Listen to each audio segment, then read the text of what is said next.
Chapter 8. The Protection of the President.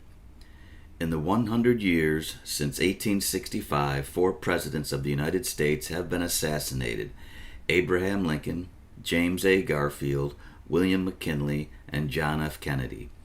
During this same period, there were 3 other attacks on the life of a president-elect, and a candidate for the presidency, which narrowly failed. On Theodore Roosevelt while campaigning in October of 1912, on President-elect Franklin Delano Roosevelt when visiting Miami on February 15, 1933, and on President Harry S. Truman on November 1, 1950, when his temporary residence, Blair House, was attacked by Puerto Rican nationalists. 1 out of every 5 presidents since 1865 has been assassinated. There have been attempts on the lives of 1 out of every 3.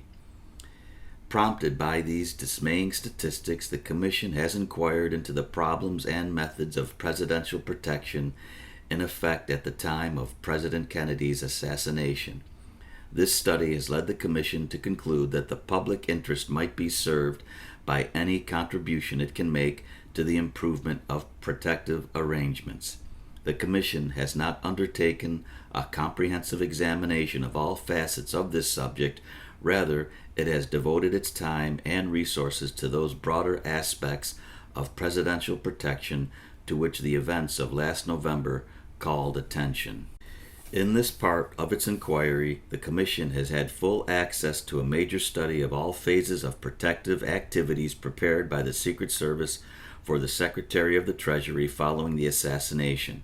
As a result of this study, the Secretary of the Treasury has prepared a planning document dated August 27, 1964, which recommends additional personnel and facilities to enable the Secret Service to expand its protection capabilities.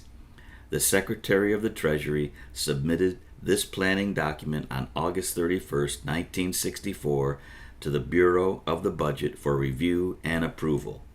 This planning document has been made a part of the Commission's published record. The underlying staff and consultants' reports reviewed by the Commission have not, since a disclosure of such detailed information relating to protective measures might undermine present methods of protecting the President.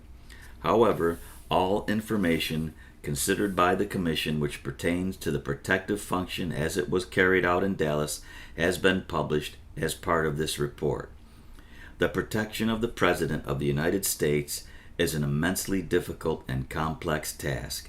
It is unlikely that measures can be devised to eliminate entirely the multitude of diverse dangers that may arise, particularly when the President is traveling in this country or abroad. The protective task is further complicated by the reluctance of presidents to take security precautions which might interfere with the performance of their duties or their desire to have frequent and easy access to the people.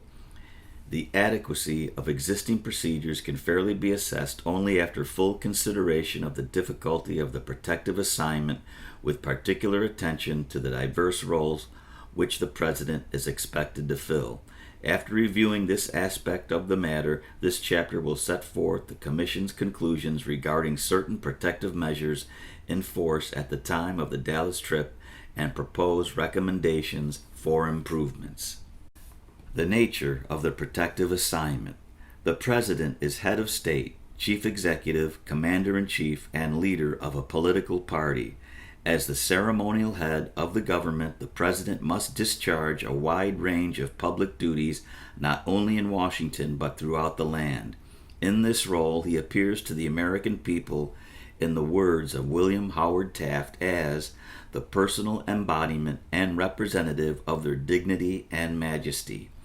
As chief executive, the President controls the exercise of the vast, almost incalculable powers of the executive branch of the federal government.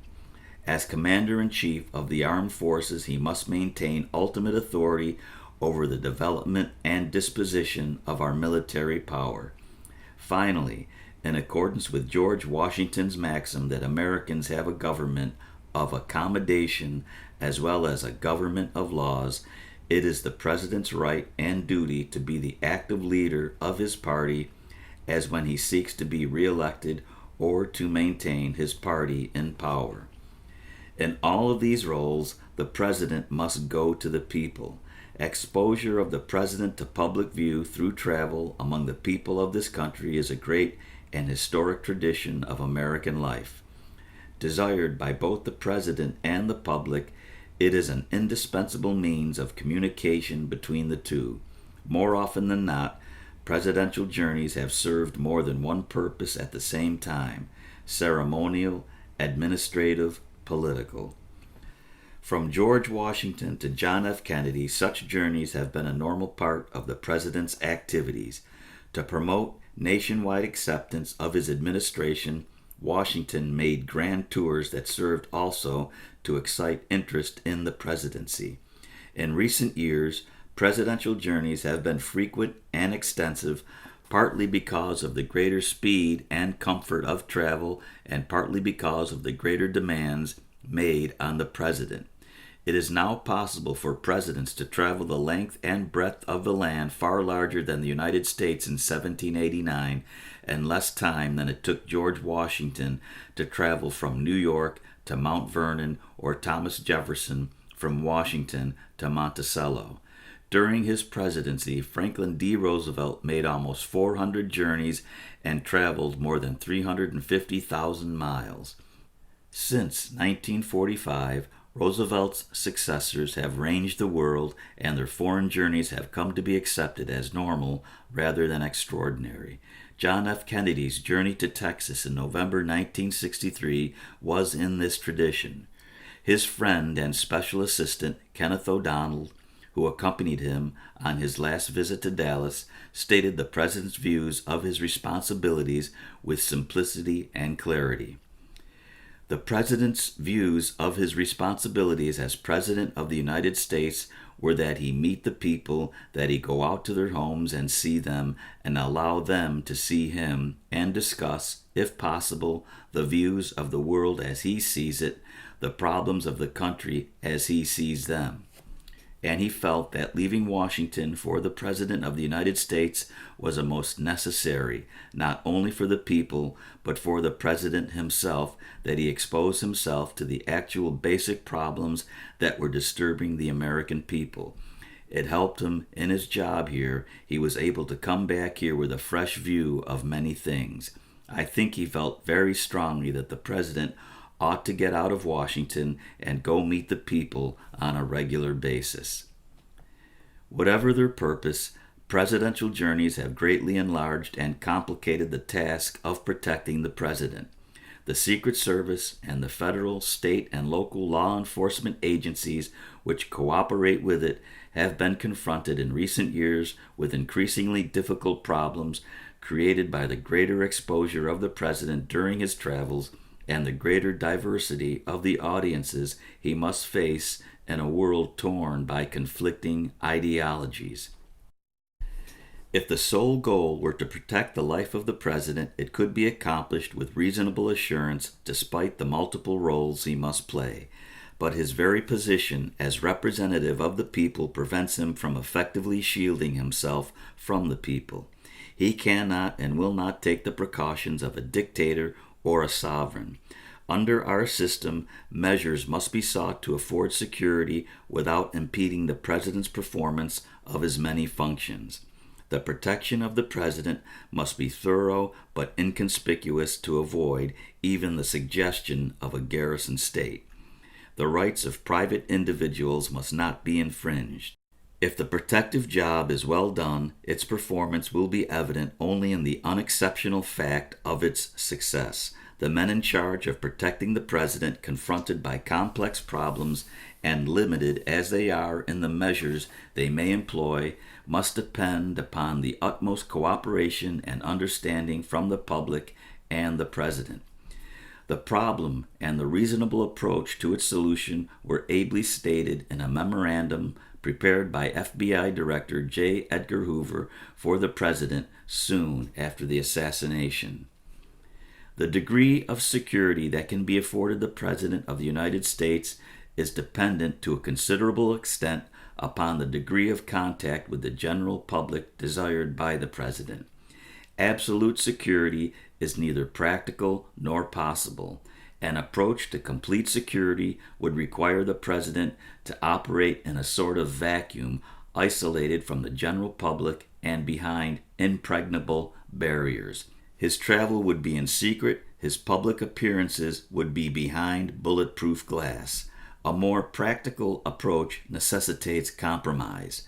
Any travel, any contact with the general public involves a calculated risk on the part of the President and the men responsible for his protection.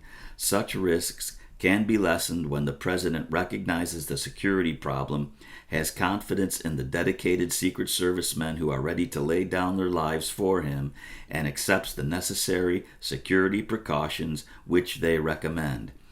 Many presidents have been understandably impatient with the security precautions which many years of experience dictate, because these precautions reduce the president's privacy and the access to him of the people of the country. Nevertheless, the procedures and advice should be accepted if the president wishes to have any security. Evaluation of presidential protection at the time of the assassination of President Kennedy. The history of presidential protection shows growing recognition over the years that the job must be done by able, dedicated, thoroughly professional personnel using the best technical equipment that can be devised. The assassination of President Kennedy demands an examination of the protective measures employed to safeguard him and an inquiry whether improvements can be made which will reduce the risk of another such tragedy. This section considers first the means used to locate potential sources of danger to the President in time to take appropriate precautions.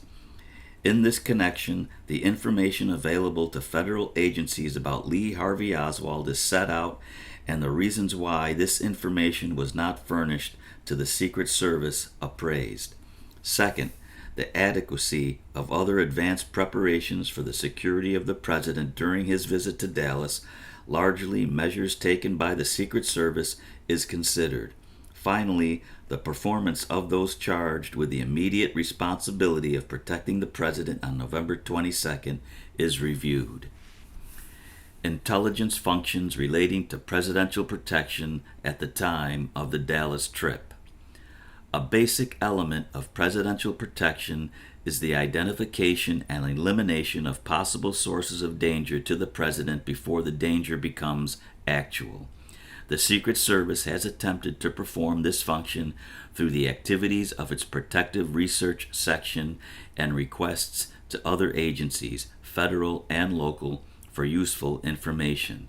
The Commission has concluded that at the time of the assassination, the arrangements relied upon by the Secret Service to perform this function were seriously deficient. Adequacy of preventive intelligence operations of the Secret Service. The main job of the Protective Research Section, PRS, is to collect, process, and evaluate information about persons or groups who may be a danger to the President. In addition to this function, PRS is responsible for such tasks as obtaining clearance of some categories of White House employees and all tradesmen who service the White House, the security processing of gifts sent to the President, and technical inspections against the covert listening devices. At the time of the assassination, PRS was a very small group comprised of 12 specialists and 3 clerks. Many persons call themselves to the attention of PRS by attempting to visit the President for bizarre reasons, or by writing or in some other way attempting to communicate with him in a threatening or abusive manner, or with undue persistence. Robert I. Bauch, special agent in charge of PRS, estimated that most of the material received by his office originated in this fashion or from the occasional investigations initiated by the Secret Service, while the balance was furnished to PRS by other federal agencies, with primary source being the FBI. The total volume of information received by PRS has risen steadily. In 1943, PRS received approximately 9,000 items of information. In 1953, this had increased to more than 17,000 items. In 1963, the total exceeded 32,000 items. Since many items may pertain to a single case, these figures do not show the caseload. In the period from November 1961 to November 1963, PRS received items in 8,709 cases. Before the assassination of President Kennedy, PRS expressed its interest in receiving information on suspects in very general terms. For example, PRS instructed the White House mailroom, a source of much PRS data, to refer all communications on identified existing cases and, in addition, any communication that in any way indicates anyone may have a possible intention of harming the president. Slightly more specific criteria were established for PRS personnel processing White House mail referred by the White House mailroom, but again, the standards were very general. These instructions to PRS personnel appear to be the only instance where an effort was made to reduce the criteria to writing. When requested to provide a specific statement of the standards employed by PRS in deciding what information to seek and retain, the Secret Service responded. The criteria in effect prior to November 22, 1963, for determining whether to accept material for the PRS general files were broad and flexible. All material is and was desired, accepted, and filed if it indicated or tended to indicate that the safety of the president is or might be in danger, either at the present or in the future.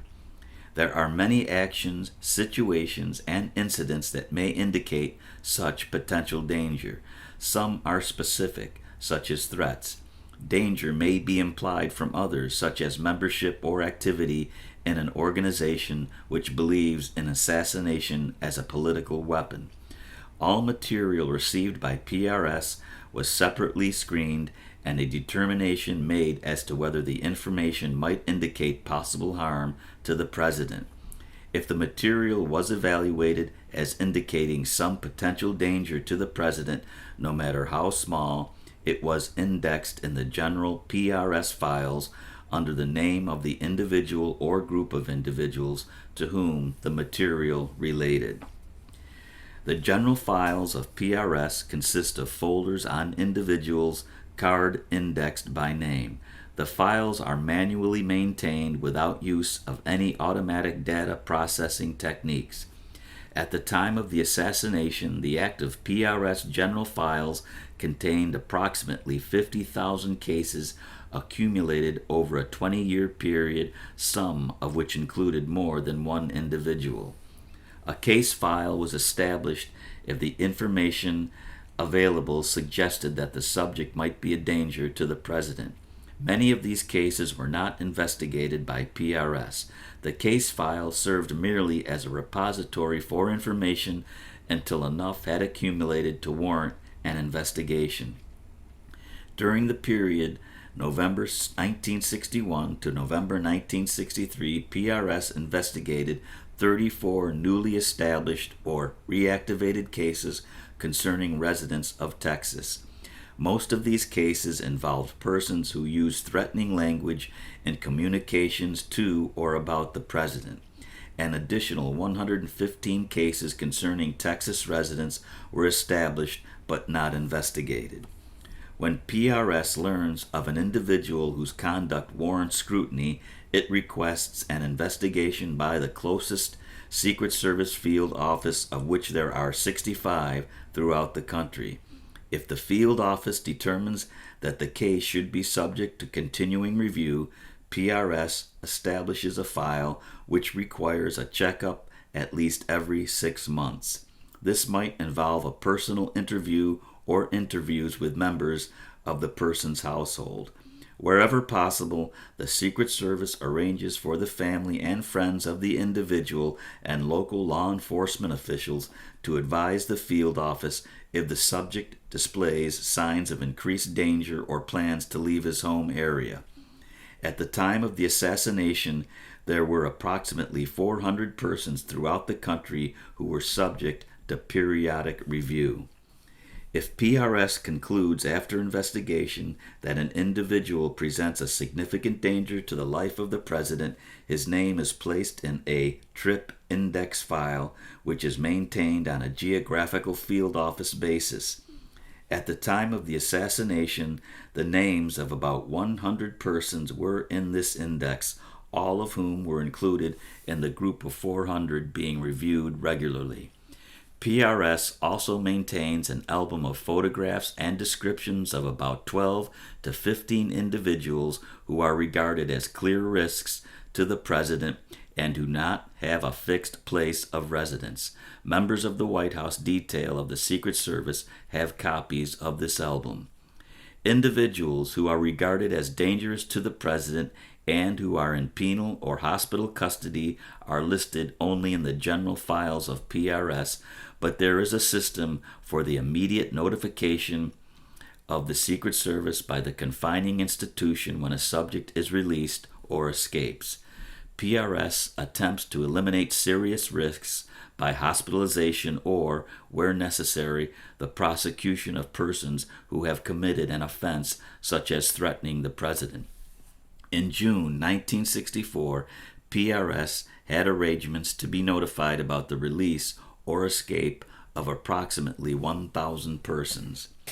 In summary, at the time of the assassination, PRS had received over a 20-year period basic information on some 50,000 cases. It had arrangements to be notified about release from confinement in roughly 1,000 cases. It had established periodic regular review of the status of 400 individuals. It regarded approximately 100 of these 400 cases as serious risks and 12 to 15 of these cases as highly dangerous risks. Members of the White House detail were expected to familiarize themselves with the descriptions and photographs of the highest risk cases. The cases subject to periodic review and the 100 or so cases in the higher risk category were filed on a geographic basis and could conveniently be reviewed by a Secret Service agent preparing for a presidential trip to a particular part of the country. These were the files reviewed by PRS on November 8, 1963, at the request of Special Agent Lawson, advance agent for President Kennedy's trip to Dallas. The general files of PRS were not indexed by geographic location and were of little use in preparing for a presidential visit to a specific locality. Secret Service requests to other agencies for intelligence information were no more specific than the broad and general instructions to its own agents and the White House mailroom. The head of PRS testified that the Secret Service requested other agencies to provide any and all information that they may come in contact with that would indicate danger to the president. These requests were not communicated in writing by the Secret Service. Rather, the service depended on the personal liaison maintained by PRS with the headquarters of the federal intelligence agencies, particularly the FBI, and at the working level with personnel of the field offices of various agencies. The service frequently participated in the training programs of other law enforcement agencies, and agents from other agencies attended the regular Secret Service training schools. Presidential protection was an important topic in these training programs. In the absence of more specific instructions, other federal agencies interpreted the Secret Service's informal request to relate principally to overt threats to harm the president or other specific manifestations of hostility. For example, at the time of the assassination, the FBI handbook, which is in the possession of every bureau special agent, provided threats against the President of the U.S., members of his immediate family, the President-elect, and the Vice President. Investigation of threats against the President of the United States, member of his immediate family, the President-elect, and the Vice President is within the exclusive jurisdiction of the U.S. Secret Service. any information indicating the possibility of an attempt against the person or safety of the President, members of the immediate family of the President-elect, or the Vice President must be referred immediately by the most expeditious means of communication to the nearest office of the U.S. Secret Service. Advise the Bureau at the same time by teletype of the information so furnished to the Secret Service and the fact that it has been so disseminated. The above action should be taken without delay in order to attempt to verify the information, and no evaluation of the information should be attempted. When the threat is in the form of a written communication, give a copy to local Secret Service and forward the original to the Bureau, where it will be made available to Secret Service headquarters in Washington. The referral of the copy to local Secret Service should not delay the immediate referral of the information by the fastest available means of communication to Secret Service locally. The State Department advised the Secret Service of all crank and threat letter mail or crank visitors and furnished reports concerning any assassination or attempted assassination of a ruler or other major officials anywhere in the world. The several military intelligence agencies reported crank mail and similar threats involving the President. According to Special Agent in Charge Bauch, the Secret Service had no standard procedure for the systematic review of its requests for and receipt of information from other federal agencies. The Commission believes that the facilities and procedures of the Protective Research Section of the Secret Service prior to November 22, 1963 were inadequate. Its efforts appear to have been too largely directed at the crank threat. Although the Secret Service recognized that its advanced preventive measures must encompass more than the most obvious dangers, it made little effort to identify factors in the activities of an individual or an organized group other than specific threats, which suggested a source of danger against which timely precautions could be taken. Except for its special TRIP index file of 400 names, none of the cases in the PRS general files was available for systematic review on a geographic basis when the President planned a particular trip. As reported in Chapter 2, when the special file was reviewed on November 8th, it contained the names of no persons from the entire Dallas-Fort Worth area, notwithstanding the fact that Ambassador Stevenson had been abused by pickets in Dallas less than a month before. Bauch explained the failure to try to identify the individuals involved in the Stevenson incident after it occurred on the ground that PRS required a more direct indication of a threat to the President, and that there was no such indication until the President's scheduled visit to that area became known. Such an approach seriously undermines the precautionary nature of PRS work. If the presence in Dallas of the Stevenson pickets might have created a danger for the President on a visit to that city, PRS should have investigated and been prepared to guard against it. Other agencies occasionally provided information to the Secret Service concerning potentially dangerous political groups. This was done in the case of the National Party of Puerto Rico, for example, but only after members of the group had resorted to political violence.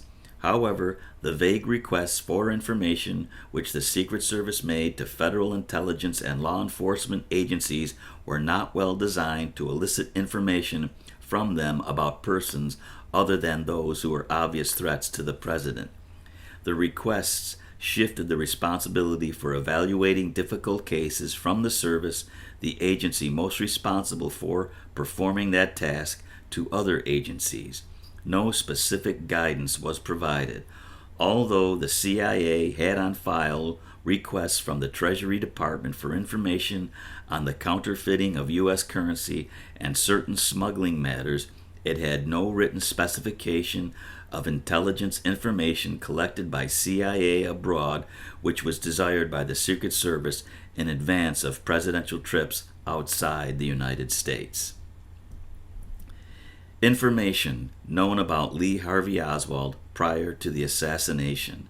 No information concerning Lee Harvey Oswald appeared in PRS files before the President's trip to Dallas.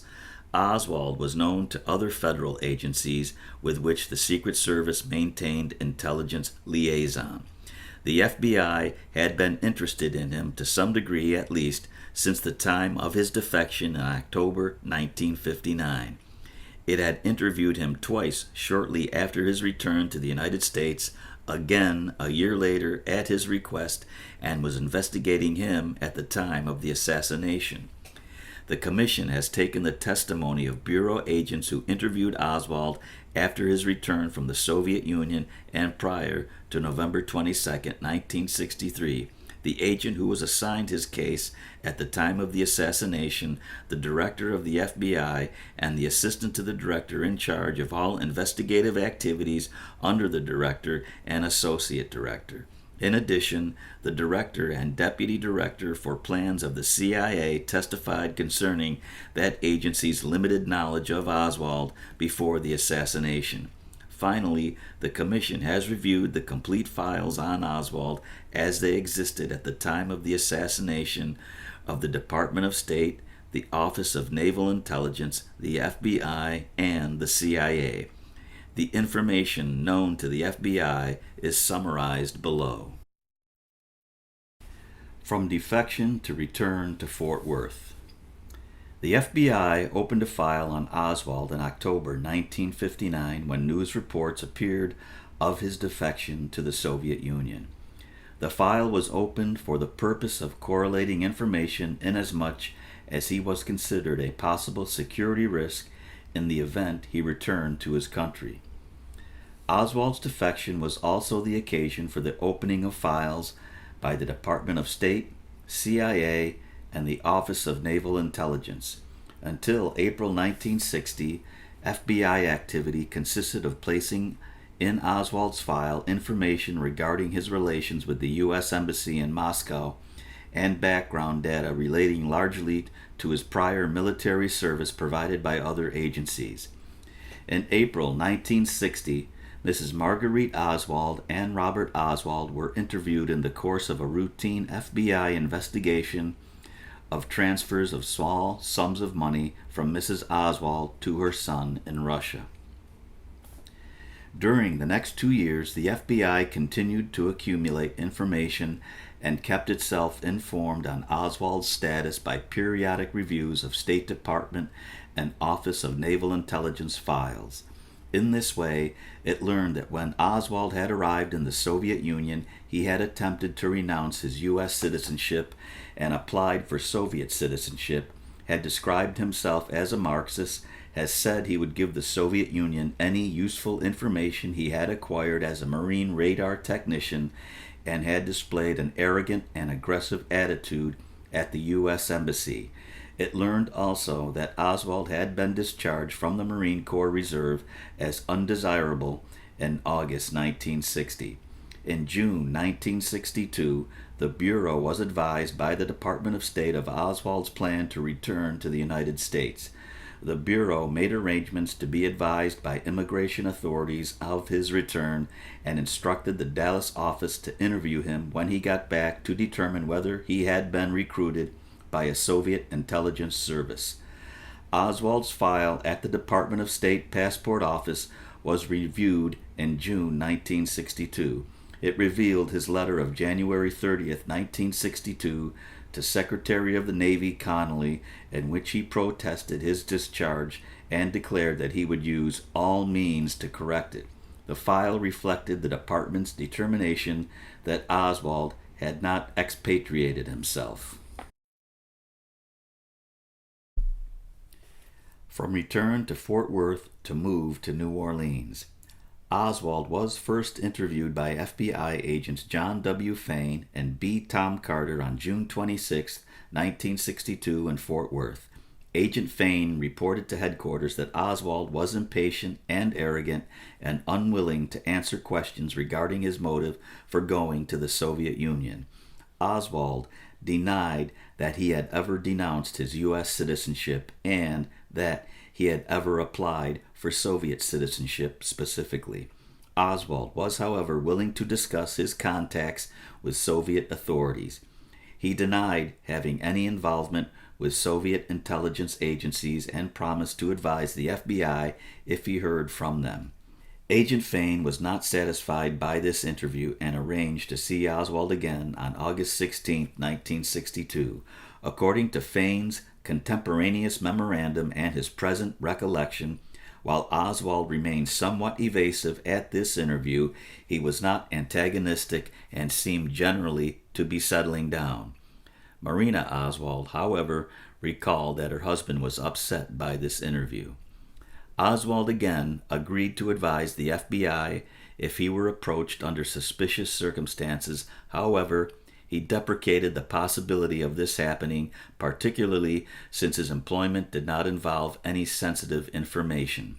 Having concluded that Oswald was not a security risk or potentially dangerous or violent, Fain determined that nothing further remained to be done at that time and recommended that the case be placed in a closed status. This is an administrative classification indicating that no further work has been scheduled. It does not preclude the agent in charge of the case from reopening it if he feels that further work should be done. From August 1962 until March 1963, the FBI continued to accumulate information regarding Oswald but engaged in no active investigation. Agent Fain retired from the FBI in October 1962, and the closed Oswald case was not reassigned. However, pursuant to a regular bureau practice of interviewing certain immigrants from Iron Curtain countries, Fain had been assigned to see Marina Oswald at appropriate time. This assignment was given to Agent James P. Hosty Jr. of the Dallas office upon Fain's retirement. In March 1963, while attempting to locate Marina Oswald, Agent Hosty was told by Mrs. M.F. Tobias, a former landlady of the Oswalds at 602 Elsbeth Street in Dallas, that other tenants had complained because Oswald was drinking to excess and beating his wife. This information led Hosty to review Oswald's file, from which he learned that Oswald had become a subscriber to The Worker, a Communist Party publication. Hosty decided that the Lee Harvey Oswald case should be reopened because of the alleged personal difficulties and the contact with the Worker, and his recommendation was accepted. He decided, however, not to interview Marina Oswald at that time and merely determined that the Oswalds were living at 214 Neely Street in Dallas. On April 21, 1963, the FBI field office in New York was advised that Oswald was in contact with the Fair Play for Cuba Committee in New York and that he had written to the committee stating that he had distributed its pamphlets on the streets of Dallas. This information did not reach Agent Hosty in Dallas until June. Hosty considered the information to be stale by that time and did not attempt to verify Oswald's reported statement. Under a general bureau request to be on the alert for activities of the Fair Play for Cuba Committee, Hosty had inquired earlier and found no evidence that it was functioning in the Dallas area. In New Orleans, in the middle of May of 1963, Agent Hosty checked Oswald's last known residence and found that he had moved. Oswald was tentatively located in New Orleans in June, and Hosty asked the New Orleans FBI office to determine Oswald's address and what he was doing. The New Orleans office investigated and located Oswald, learning his address and former place of employment on August 5, 1963. A confidential informant advised the FBI that Oswald was not known to be engaged in Communist Party activities in New Orleans. On June 24th, Oswald applied in New Orleans for a passport, stating that he planned to depart by ship for an extended tour of Western European countries, the Soviet Union, Finland, and Poland. The passport office of the Department of State in Washington had no listing for Oswald requiring special treatment, and his application was approved on the following day. The FBI had not asked to be informed of any effort by Oswald to obtain a passport, as it might have under existing procedures, and did not know of his application. According to the Bureau, we did not request the State Department to include Oswald on a list which would have resulted in advising us of any application for a passport inasmuch as the facts relating to Oswald's activities at that time did not warrant such action. Our investigation of Oswald had disclosed no evidence that Oswald was acting under the instructions or on behalf of any foreign government or instrumentally thereof. On August 9, 1963, Oswald was arrested and jailed by the New Orleans Police Department for disturbing the peace in connection with a street fight which broke out when he was accosted by anti-Castro Cubans while distributing leaflets on behalf of the Fair Play for Cuba Committee. On the next day, he asked the New Orleans police to arrange for him to be interviewed by the FBI. The police called the local FBI office, and an agent, John L. Quigley, was sent to the police station. Agent Quigley did not know of Oswald's prior FBI record when he interviewed him, inasmuch as the police had not given Oswald's name to the Bureau when they called the office. Quigley recalled that Oswald was receptive when questioned about his general background, but less than completely truthful or cooperative when interrogated about the Fair Play for Cuba Committee. Quigley testified, "When I began asking him specific details with respect to his activities in the Fair Play for Cuba Committee in New Orleans, as to where meetings were held, who was involved, what occurred, he was reticent to furnish the information, reluctant, and actually, as far as I was concerned, was completely evasive on them." In Quigley's judgment, Oswald was probably making a self-serving statement in attempting to explain to me why he was distributing this literature and for no other reason, and when I got to questioning him further, then he felt that his purpose had been served and he wouldn't say anything further. During the interview, Quigley obtained background information from Oswald which was inconsistent with information already in the Bureau's possession. When Quigley returned to his office, he learned that another Bureau agent, Milton R. Cack, had been conducting a background investigation of Oswald at the request of Agent Hosty in Dallas. Quigley advised Cack of his interview and gave him a detailed memorandum. Cack was aware of the facts known to the FBI and recognized Oswald's false statements. For example, Oswald claimed that his wife's maiden name was Prosa and that they had been married in Fort Worth and lived there until coming to New Orleans. He had told the New Orleans arresting officers that he had been born in Cuba. Several days later, the Bureau received additional evidence that Oswald had lied to Agent Quigley.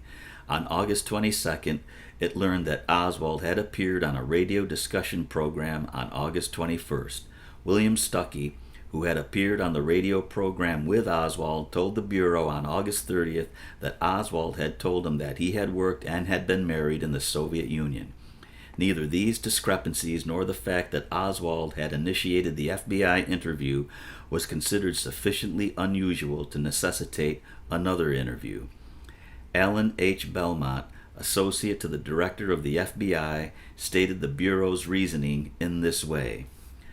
Our interest in this man at this point was to determine whether his activities constituted a threat to the internal security of the country.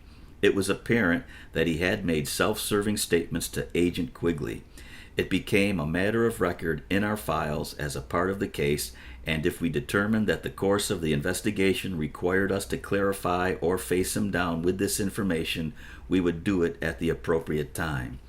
In other words, he committed no violation of the law by telling us something that wasn't true, and unless this required further investigation at that time, we would handle it in due course, in accord with the whole context of the investigation. On August 21st, 1963, Bureau headquarters instructed the New Orleans and Dallas field offices to conduct an additional investigation of Oswald in view of the activities which had led to his arrest. FBI informants in the New Orleans area familiar with pro-Castro or Communist Party activity there advised the Bureau that Oswald was unknown in such circles. In Dallas, in early September 1963, the FBI transferred the principal responsibility for the Oswald case from the Dallas office to the New Orleans office. Soon after, on October 1st, 1963, the FBI was advised by the rental agent for the Oswald's apartment in New Orleans that they had moved again. According to the information received by the Bureau, they had vacated their apartment and Marina Oswald had departed with their child in a station wagon with Texas registration. On October 3rd, Hosty reopened the case in Dallas to assist the New Orleans office. He checked in Oswald's old neighborhood and throughout the Dallas-Fort Worth area, but was unable to locate Oswald. The next word about Oswald's location was a communication from the CIA to the FBI on October 10th advising that an individual tentatively identified as Oswald had been in touch with the Soviet embassy in Mexico City in early October of 1963. The Bureau had had no earlier information suggesting that Oswald had left the United States. The possible contact with the Soviet embassy in Mexico intensified the FBI's interest in learning Oswald's whereabouts. The FBI representative in Mexico City arranged to follow up this information with the CIA and to verify Oswald's entry into Mexico. The CIA message was sent also to the Department of State, where it was reviewed by personnel of the Passport Office, who knew from Oswald's file that he had sought and obtained a passport on June 25, 1963. The Department of State did not advise either the CIA or the FBI of these facts. On October 25th, the New Orleans office of the FBI learned in September Oswald had given a forwarding address of 2515 West 5th Street, Irving, Texas. After receiving this information on October 29th, Agent Hosty attempted to locate Oswald. On the same day, Hosty interviewed neighbors on 5th Street and learned that the address was that of Mrs. Ruth Payne.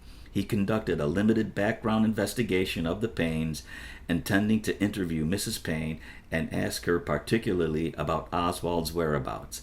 Having determined that Mrs. Payne was a responsible and reliable citizen, Hosty interviewed her on November 1st.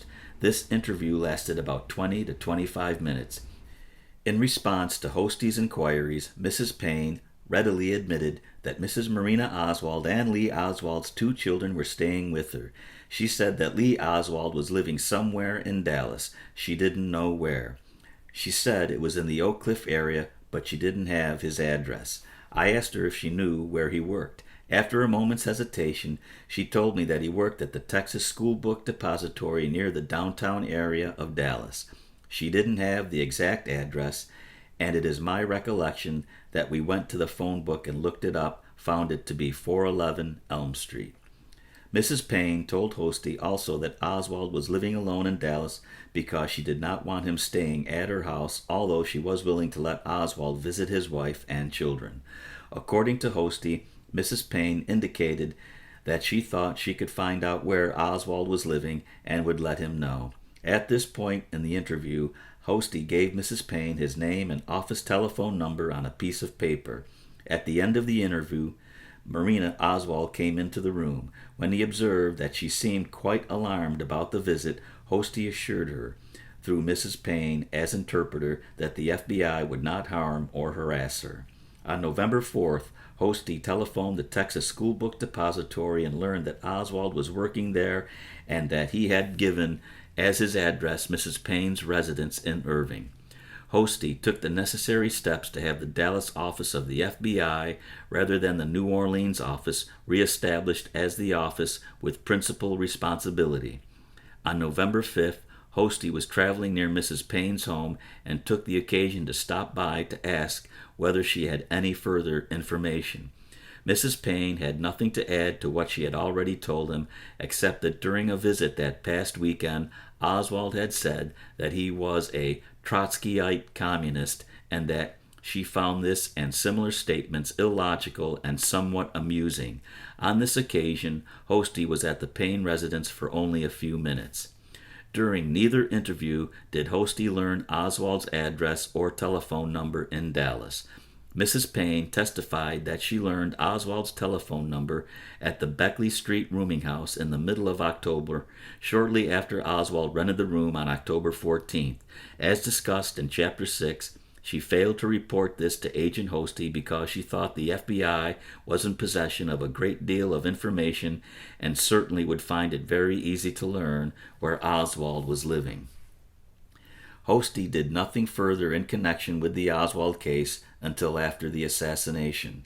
On November 1st, 1963, he had received a copy of the report of the New Orleans office, which contained Agent Quigley's memorandum of the interview in the New Orleans jail on August 10th, and realized immediately that Oswald had given false biographic information. When asked what his next step would have been, Hosty replied, "Well, as I had previously stated, I have between 25 and 40 cases assigned to me at any one time. I had other matters to take care of. I had now established that Lee Oswald was not employed in a sensitive industry. I can now afford to wait until New Orleans forwarded the necessary papers to me to show me I now had all the information." It was then my plan to interview Marina Oswald in detail concerning both herself and her husband's background. Question: Had you planned any steps beyond that point? Answer: No. I would have to wait until I had talked to Marina to see what I could determine, and from there I could make my plans. Question: Did you take any action on this case between November 5th and November 22nd? Answer: No, sir. The official Bureau files confirm Hosty's statement that from November 5th until the assassination, no active investigation was conducted. On November 18th, the FBI learned that Oswald recently had been in communication with the Soviet embassy in Washington and so advised the Dallas office in the ordinary course of business. Hosty received this information on the afternoon of November 22, 1963. Non-referral of Oswald to the Secret Service. The Commission has considered carefully the question whether the FBI, in view of all the information concerning Oswald in its files, should have alerted the Secret Service to Oswald's presence in Dallas prior to President Kennedy's visit. The Secret Service and the FBI differ as to whether Oswald fell within the category of threats against the President, which should be referred to the service. Robert I. Bauch, special agent in charge of the Protective Research Section, testified that the information available to the federal government about Oswald before the assassination would, if known to PRS, have made Oswald a subject of concern to the Secret Service. Bauch pointed to a number of characteristics besides Oswald's defection, the cumulative effect of which would have been to alert the Secret Service to potential danger. Robert I. Bauch, special agent in charge of the Protective Research Section, testified that the information available to the federal government about Oswald before the assassination would, if known to PRS, have made Oswald a subject of concern to the Secret Service. Bauch pointed to a number of characteristics besides Oswald's defection, the cumulative effect of which would have been to alert the Secret Service to potential danger. I would think his continued association with the Russian embassy after his return, his association with the Castro groups, would have been of concern to us. A knowledge that he had, I believe, been court-martialed for illegal possession of a handgun in the Marines, that he had owned a weapon and did a good deal of hunting or use of it, perhaps in Russia, plus a number of items about his disposition and unreliability of character. I think all of those, if we had had them all together, would have added up to pointing out a pretty bad individual, and I think that, together, had we known that he had a vantage point, would have seemed somewhat serious to us, even though I must admit that none of these in themselves would meet our specific criteria, none of them alone. But it is when you begin adding them up to some degree that you begin to get criteria that are meaningful. Mr. Bauch pointed out, however, that he had no reason to believe that any one federal agency had access to all this information, including the significant fact that Oswald was employed in a building which overlooked the motorcade route. Agent Hosty testified that he was fully aware of the pending presidential visit to Dallas. He recalled that the special agent in charge of the Dallas office of the FBI, J. Gordon Shanklin, had discussed the president's visit on several occasions, including the regular bi-weekly conference on the morning of November 22nd. Mr. Shanklin advised us, among other things, that in view of the President's visit to Dallas, that if anyone had any indication of any possibility of any acts of violence or any demonstrations against the President or Vice President, to immediately notify the Secret Service and confirm it in writing. He had made the same statement about a week prior at another special conference which we had held. I don't recall the exact date. It was about a week prior. In fact, Hosty participated in transmitting to the Secret Service 2 pieces of information pertaining to the visit. Hosty testified that he did not know until the evening of Thursday, November 21st, that there was to be a motorcade, however, and never realized that the motorcade would pass the Texas School Book Depository building.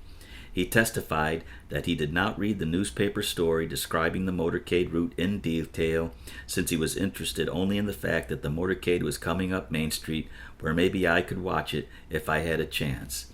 Even if he had recalled that Oswald's place of employment was on the President's route, Hosty testified that he would not have cited him to the Secret Service as a potential threat to the President. Hosty interpreted his instructions as requiring some indication that the person planned to take some action against the safety of the President of the United States or the Vice President. In his opinion, none of the information in the FBI files, Oswald's defection, his fair play for Cuba activities in New Orleans, his lies to Agent Quigley, his recent visit to Mexico City, indicated that Oswald was capable of violence. Hosty's initial reaction on hearing that Oswald was a suspect in the assassination was shock, complete surprise, because he had no reason to believe that Oswald was capable or potentially an assassin of the President of the United States. Shortly after Oswald was apprehended and identified, Hosty's superior sent him to observe the interrogation of Oswald. Hosty parked his car in the basement of police headquarters and there met an acquaintance, Lieutenant Jack Revel of the Dallas Police Force. The 2 men disagree about the conversation which took place between them. They agree that Hosty told Revel that the FBI had known about Oswald and, in particular, of his presence in Dallas and his employment at the Texas School Book Depository building. Revel testified that Hosty said also that the FBI had information that Oswald was capable of committing this assassination.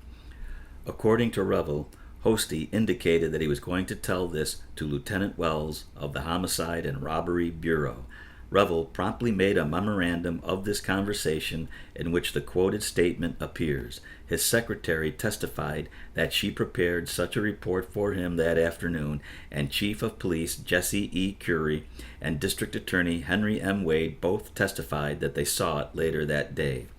Hosty has unequivocally denied, first by affidavit and then in his testimony before the commission, that he ever said that Oswald was capable of violence or that he had any information suggesting this. The only witness to the conversation was Dallas Police Detective V.J. Bryan, who was accompanying Revel. Bryan did not hear Hosty make any statement concerning Oswald's capacity to be an assassin, but he did not hear the entire conversation because of the commotion at police headquarters and because he was not within hearing distance at all times. Hosty's interpretation of the prevailing FBI instructions on referrals to the Secret Service was defended before the commission by his superiors. After summarizing the Bureau's investigative interest in Oswald prior to the assassination, J. Edgar Hoover concluded that there was nothing up to that time of the assassination that gave any indication that this man was a dangerous character who might do harm to the President or to the Vice President. Director Hoover emphasized that the first indication of Oswald's capacity for violence was his attempt on General Walker's life, which did not become known to the FBI until after the assassination. Both Director Hoover and his assistant, Alan H. Belmont, stressed also the decision by the Department of State that Oswald should be permitted to return to the United States. Neither believed that the Bureau investigation of him up to November 22nd revealed any information which would have justified referral to the Secret Service. According to Belmont, when Oswald returned from the Soviet Union, he indicated that he had learned his lesson, was disenchanted with Russia, and had a renewed concept I am paraphrasing a renewed concept of the American Free Society. We talked to him twice. He likewise indicated he was disenchanted with Russia. We satisfied ourselves that we had met our requirements, namely to find out whether he had been recruited by Soviet intelligence. The case was closed. We again exhibited interest on the basis of these contacts with the Worker Fair Play for Cuba Committee, which are relatively inconsequential.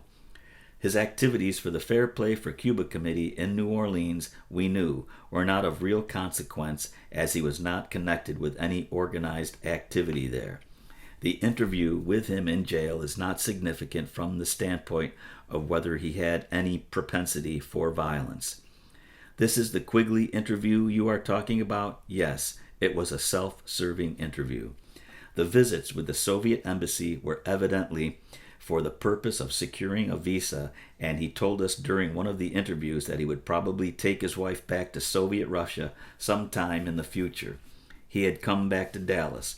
Hosty had established that he had a job, he was working, and had told Mrs. Payne that when he got the money he was going to take an apartment. When the baby was old enough, he was going to take an apartment and the family would live together.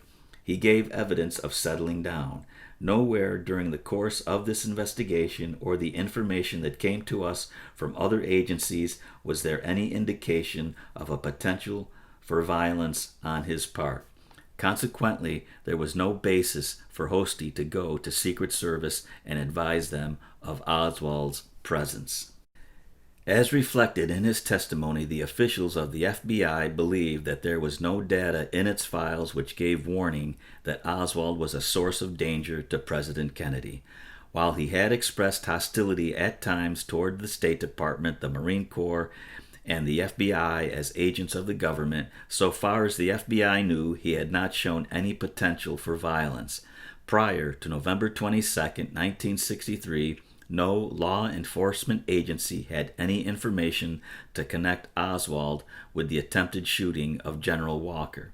It was against this background and consistent with the criteria followed by the FBI prior to November 22nd that agents of the FBI in Dallas did not consider Oswald's presence in the Texas School Book Depository building overlooking the motorcade route as a source of danger to the president and did not inform the Secret Service of his employment in the depository building.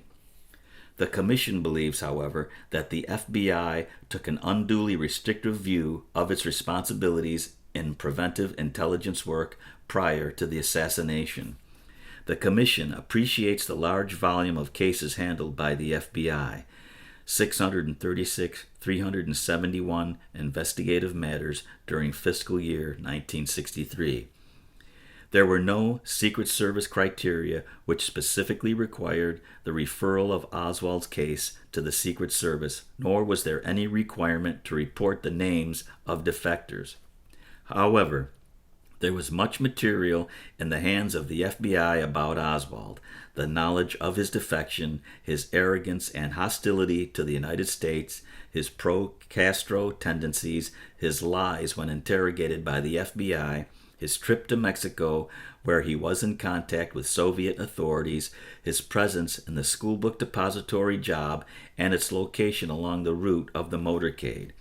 All this does seem to amount to enough to have induced an alert agency, such as the FBI, possessed of this information to list Oswald as a potential threat to the safety of the president. This conclusion may be tinged with hindsight, but it's stated primarily to direct the thought of those responsible for the future safety of our presidents to the need for a more imaginative and less narrow interpretation of their responsibilities. It is the conclusion of the Commission that, even in the absence of Secret Service criteria which specifically required the referral of such a case as Oswald's to the Secret Service, a more alert and carefully considered treatment of the Oswald case by the Bureau might have brought about such a referral. Had such a review been undertaken by the FBI, there might conceivably have been additional investigation of the Oswald case between November 5th and November 22nd. Agent Hosty testified that several matters brought to his attention in late October and early November, including the visit to the Soviet embassy in Mexico City, required further attention.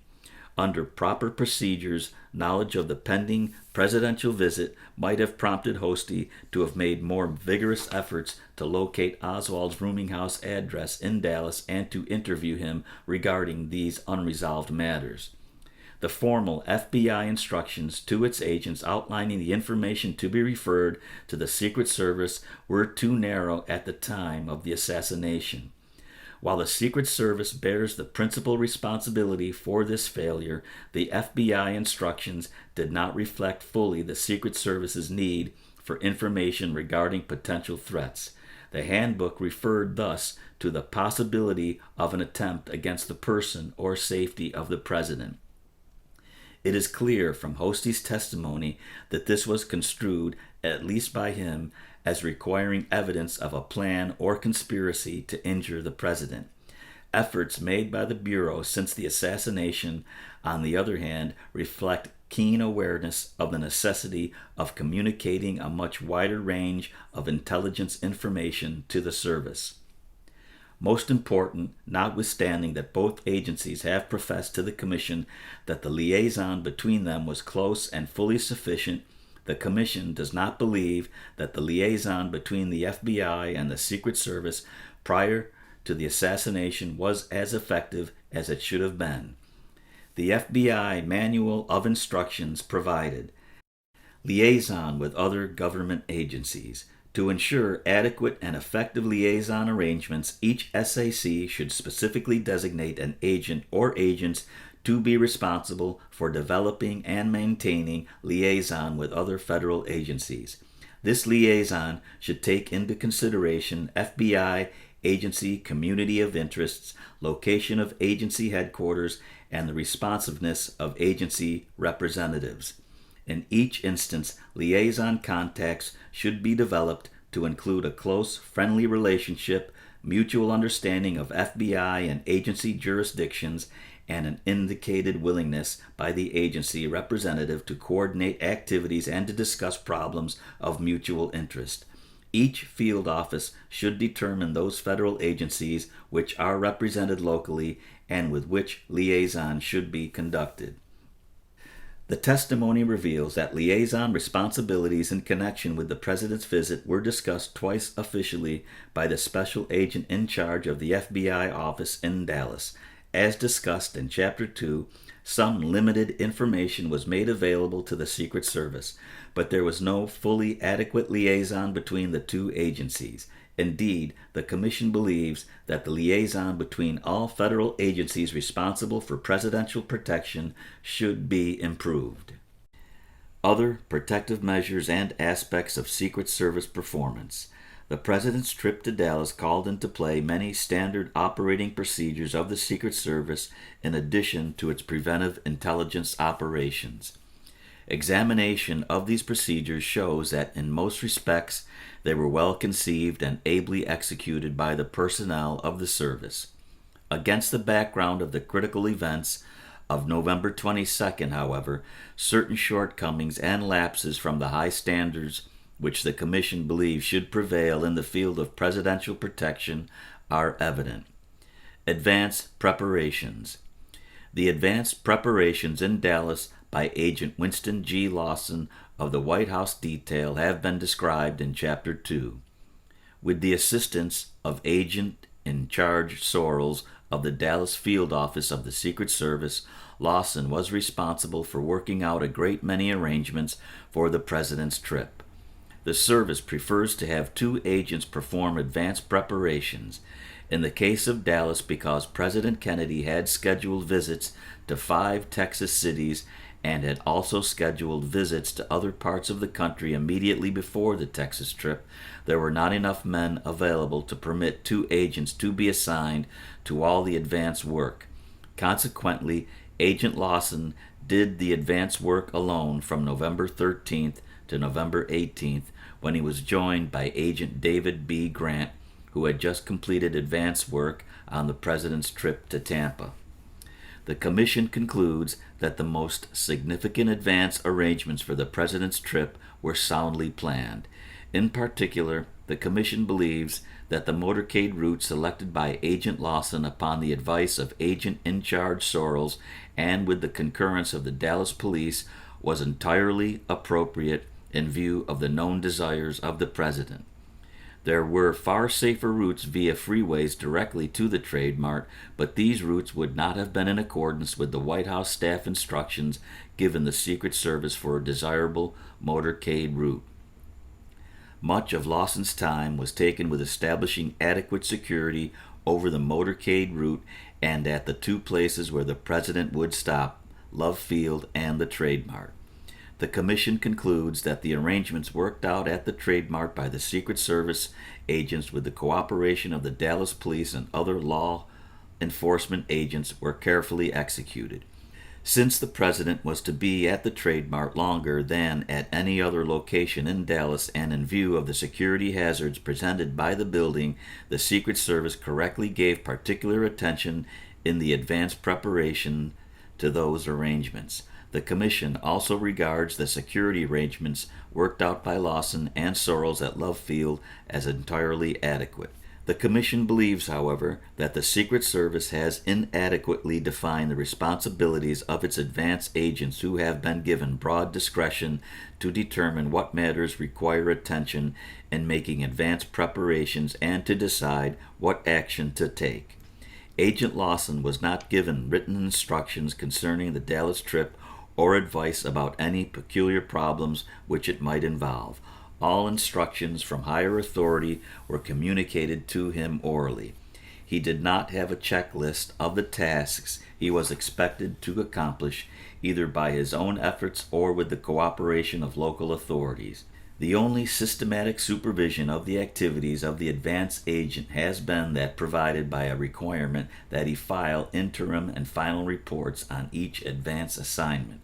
The interim report must be in the hands of the agent supervising the protective group traveling with the President long before his departure to apprise him of any particular problems encountered and the responsive action taken. Agent Lawson's interim report was received by Agent Kellerman on November 20th, the day before departure on the Texas trip.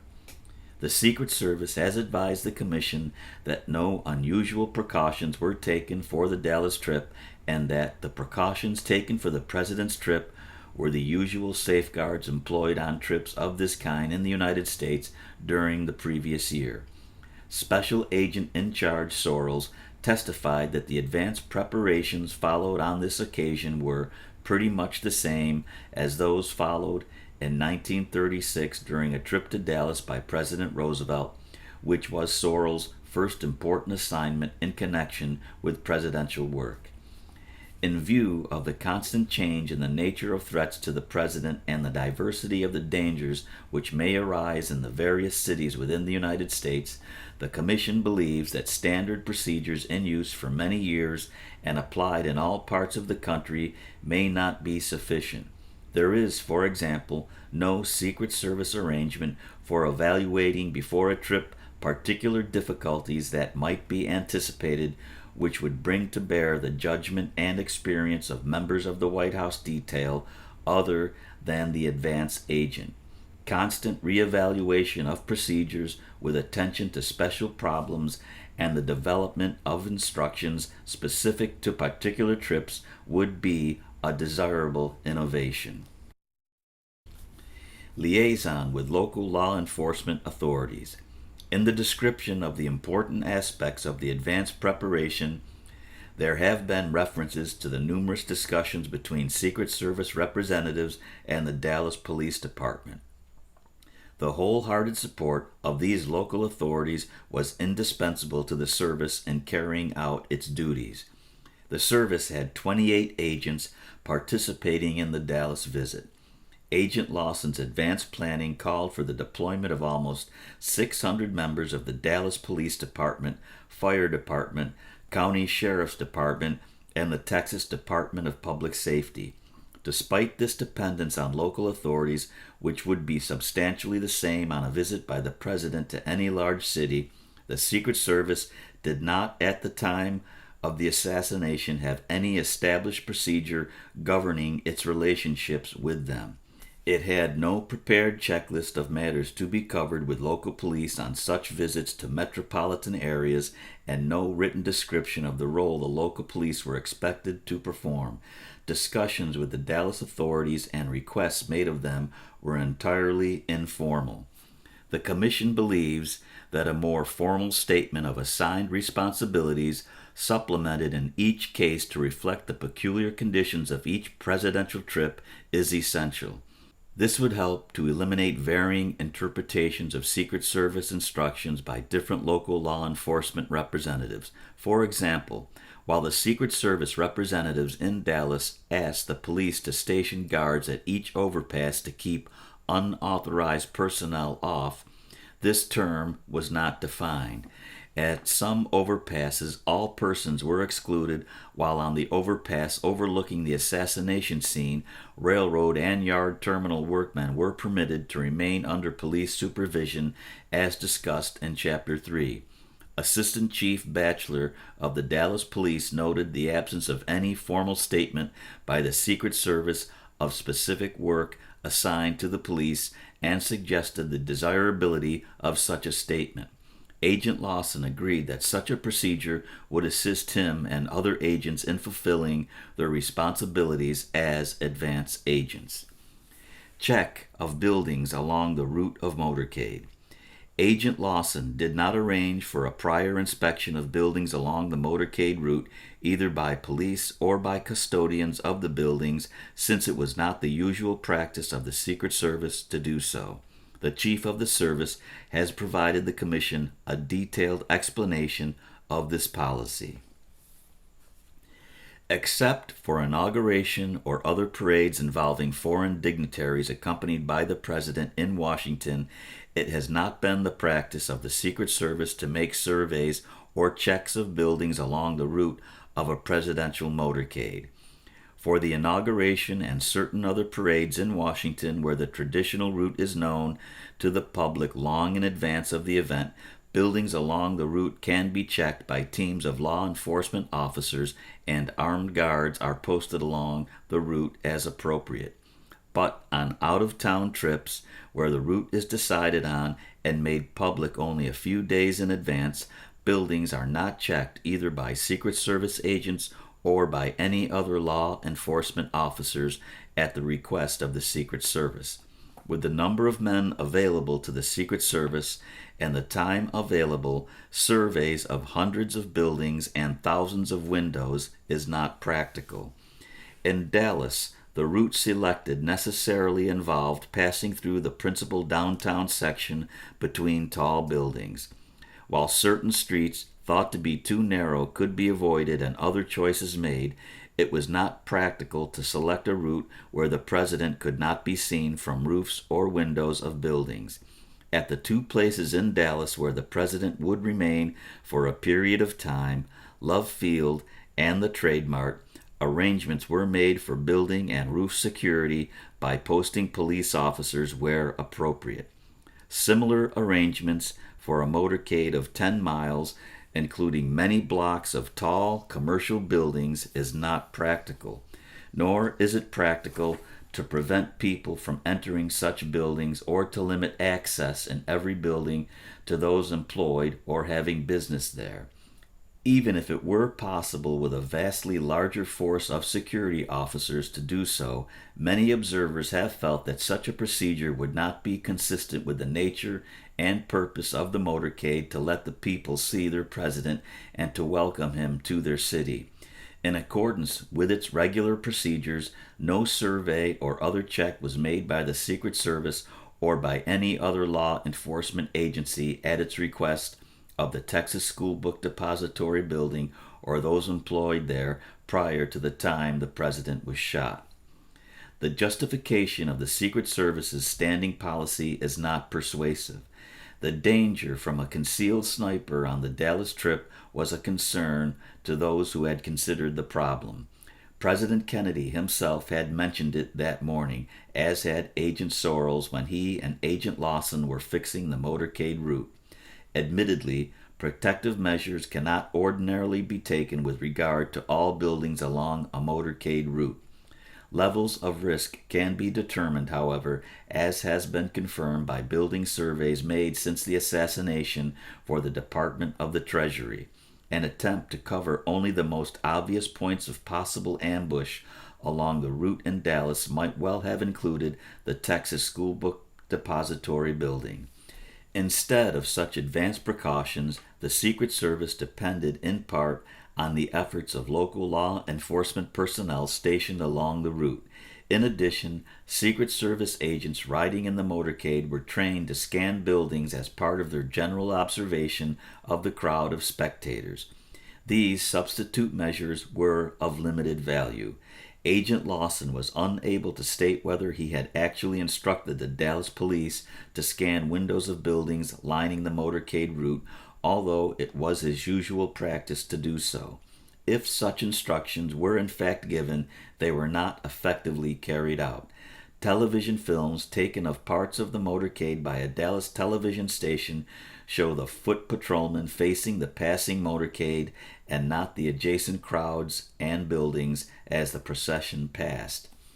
3 officers from the Dallas Police Department were assigned to the intersection of Elm and Houston during the morning of November 22nd prior to the motorcade. All received their instructions early in the morning from Captain P. W. Lawrence of the Traffic Division. According to Captain Lawrence, I then told the officers that their primary duty was traffic and crowd control and that they should be alert for any persons who might attempt to throw anything. And although it was not a violation of the law to carry a placard, that they were not to tolerate any actions such as the Stevenson incident and arrest any person who might attempt to throw anything or try to get at the president and his party, paying particular attention to the crowd for any unusual activity. I stressed the fact that this was our president and he should be shown every respect due his position, and that it was our duty to see that this was done. Captain Lawrence was not instructed to have his men watch buildings along the motorcade route and did not mention the observation of buildings to them. The 3 officers confirmed that their primary concern was crowd and traffic control and that they had no opportunity to scan the windows of the depository or any other building in the vicinity of Elm and Houston when the motorcade was passing. They had, however, occasionally observed the windows of buildings in the area before the motorcade arrived in accordance with their own understanding of their function. As the motorcade approached Elm Street, there were several Secret Service agents in it who shared the responsibility of scanning the windows of nearby buildings. Agent Sorrells, riding in the lead car, did observe the Texas School Book Depository building as he passed by, at least for a sufficient number of seconds to gain a general impression of the lack of any unusual activity. He was handicapped, however, by the fact that he was riding in a closed car whose roof at times obscured his view. Lawson, also in the lead car, did not scan any buildings since an important part of his job was to look backward at the president's car. Lawson stated that he was looking back a good deal of the time, watching his car, watching the sides, watching the crowds, giving advice or asking advice from the chief, and also looking ahead to the known hazards like overpasses, underpasses, railroads, etc.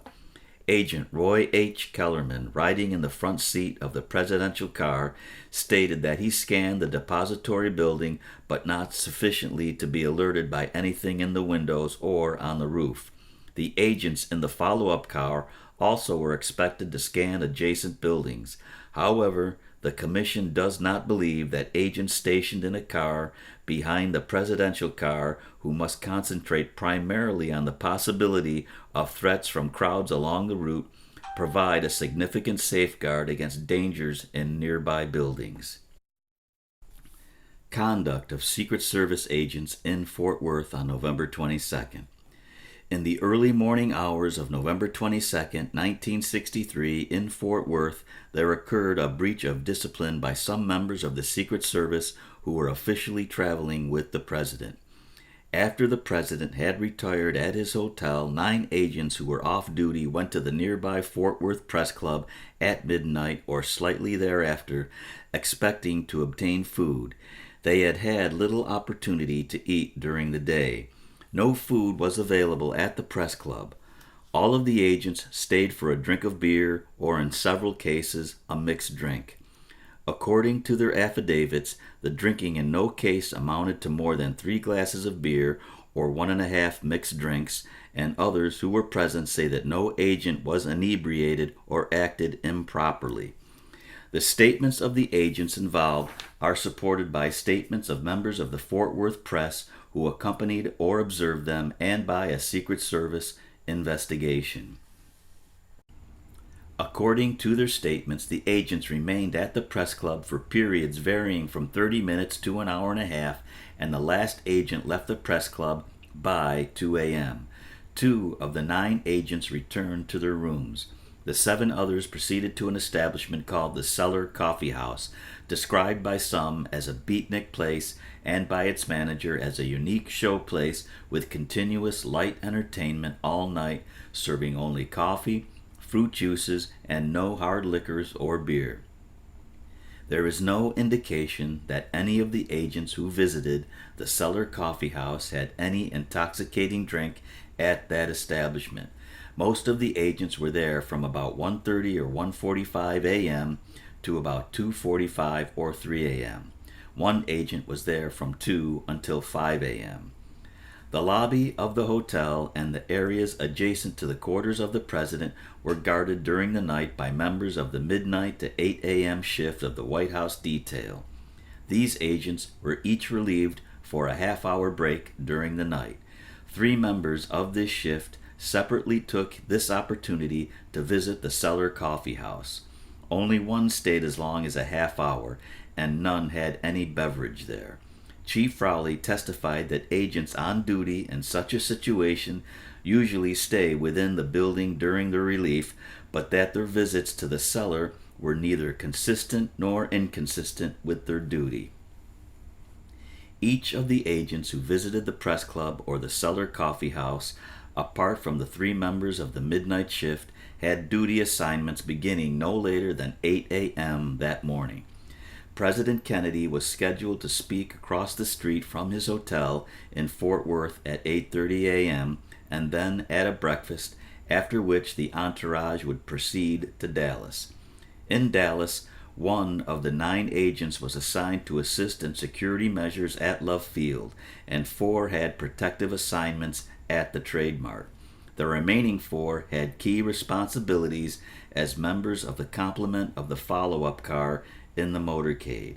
3 of these agents occupied positions on the running boards of the car, and the 4th was seated in the car. The supervisor of each of the off-duty agents who visited the press club or the Cellar Coffee House advised, in the course of the Secret Service investigation of these events, that each agent reported for duty on time with full possession of his mental and physical capabilities and entirely ready for the performance of his assigned duties. Chief Frawley testified that, as a result of the investigation he ordered, he was satisfied that each of the agents performed his duties in an entirely satisfactory manner, and that their conduct the night before did not impede their actions on duty or in the slightest way prevent them from taking any action that might have averted the tragedy. However, Chief Frawley did not condone the action of the off-duty agents, particularly since it violated a regulation of the Secret Service which provides liquor use of A. Employees are strictly enjoined to refrain from the use of intoxicating liquor during the hours they are officially employed at their post of duty or when they may reasonably expect that they may be called upon to perform an official duty. During entire periods of travel status, the special agent is officially employed and should not use liquor until the completion of all of his official duties for the day, after which time a very moderate use of liquor will not be considered a violation. However, all members of the White House detail and special agents cooperating with them on presidential and similar protective assignments are considered to be subject to call for official duty at any time while in travel status. Therefore, the use of intoxicating liquor of any kind, including beer and wine, by members of the White House detail and special agents cooperating with them, or by special agents on similar assignments while they are in travel status, is prohibited. The regulations provide further that violation or slight disregard of these provisions will be cause for removal from the service. Chief Rowley testified that under ordinary circumstances he would have taken disciplinary action against those agents who had been drinking in clear violation of the regulation. However, he felt that any disciplinary action might have given rise to an inference that the violation of the regulation had contributed to the tragic events of November 22nd. Since he was convinced that this was not the case, he believed that it would be unfair to the agents and their families to take explicit disciplinary measures. He felt that each agent recognized the seriousness of the infraction and that there was no danger of a repetition. The Commission recognizes that the responsibilities of members of the White House detail of the Secret Service are arduous. They work long, hard hours under very great strain and must travel frequently. It might seem harsh to circumscribe their opportunities for relaxation, yet their role of protecting the president is so important to the well-being of the country that it is reasonable to expect them to meet very high standards of personal conduct so that nothing can interfere with their bringing to their task the finest qualities and maximum resources of mind and body. This is a salutary goal to which the Secret Service regulation is directed when it absolutely forbids drinking by any agent accompanying the president on a trip. Nor is this goal served when agents remain out until early morning hours and lose the opportunity to get a reasonable amount of sleep.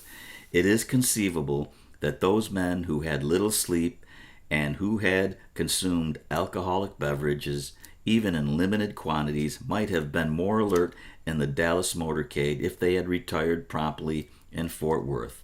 However, there is no evidence that these men failed to take any action in Dallas within their power that would have averted the tragedy.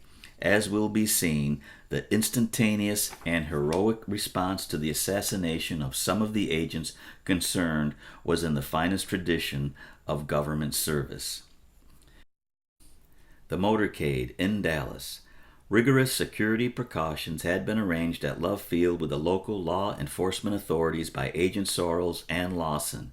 These precautions included reserving a ceremonial area for the presidential party, stationing police on the rooftops of all buildings overlooking the reception area, and detailing police in civilian clothes to be scattered throughout the sizable crowd. When President and Mrs. Kennedy shook hands with members of the public along the fences surrounding the reception area, they were closely guarded by Secret Service agents who responded to the unplanned event with dispatch. As described in Chapter 2, the President directed that his car stop on 2 occasions during the motorcade so that he could greet members of the public. At these stops, agents from the presidential follow-up car stood between the President and the public, and on one occasion, Agent Kellerman left the front seat of the President's car to take a similar position. The Commission regards such impromptu stops as presenting an unnecessary danger, but finds that the Secret Service agents did all that could have been done to take protective measures. The Presidential Limousine. The limousine used by President Kennedy in Dallas was a convertible with a detachable, rigid plastic bubble top which was neither bulletproof nor bullet-resistant. The last presidential vehicle with any protection against small arms fire left the White House in 1953. It was not then replaced because the state of the art did not permit the development of a bulletproof top of sufficiently light weight to permit its removal on those occasions when the president wished to ride in an open car. The Secret Service believed that it was very doubtful that any president would ride regularly in a vehicle with a fixed top, even though transparent. Since the assassination, the Secret Service, with the assistance of other federal agencies and of private industry, has developed a vehicle for the better protection of the president. Access to passenger compartment of presidential car. On occasion, the Secret Service has been permitted to have an agent riding in the passenger compartment with the president. Presidents have made it clear, however, that they did not favor this or any other arrangement which interferes with the privacy of the president and his guests. The Secret Service has therefore suggested this practice only on extraordinary occasions.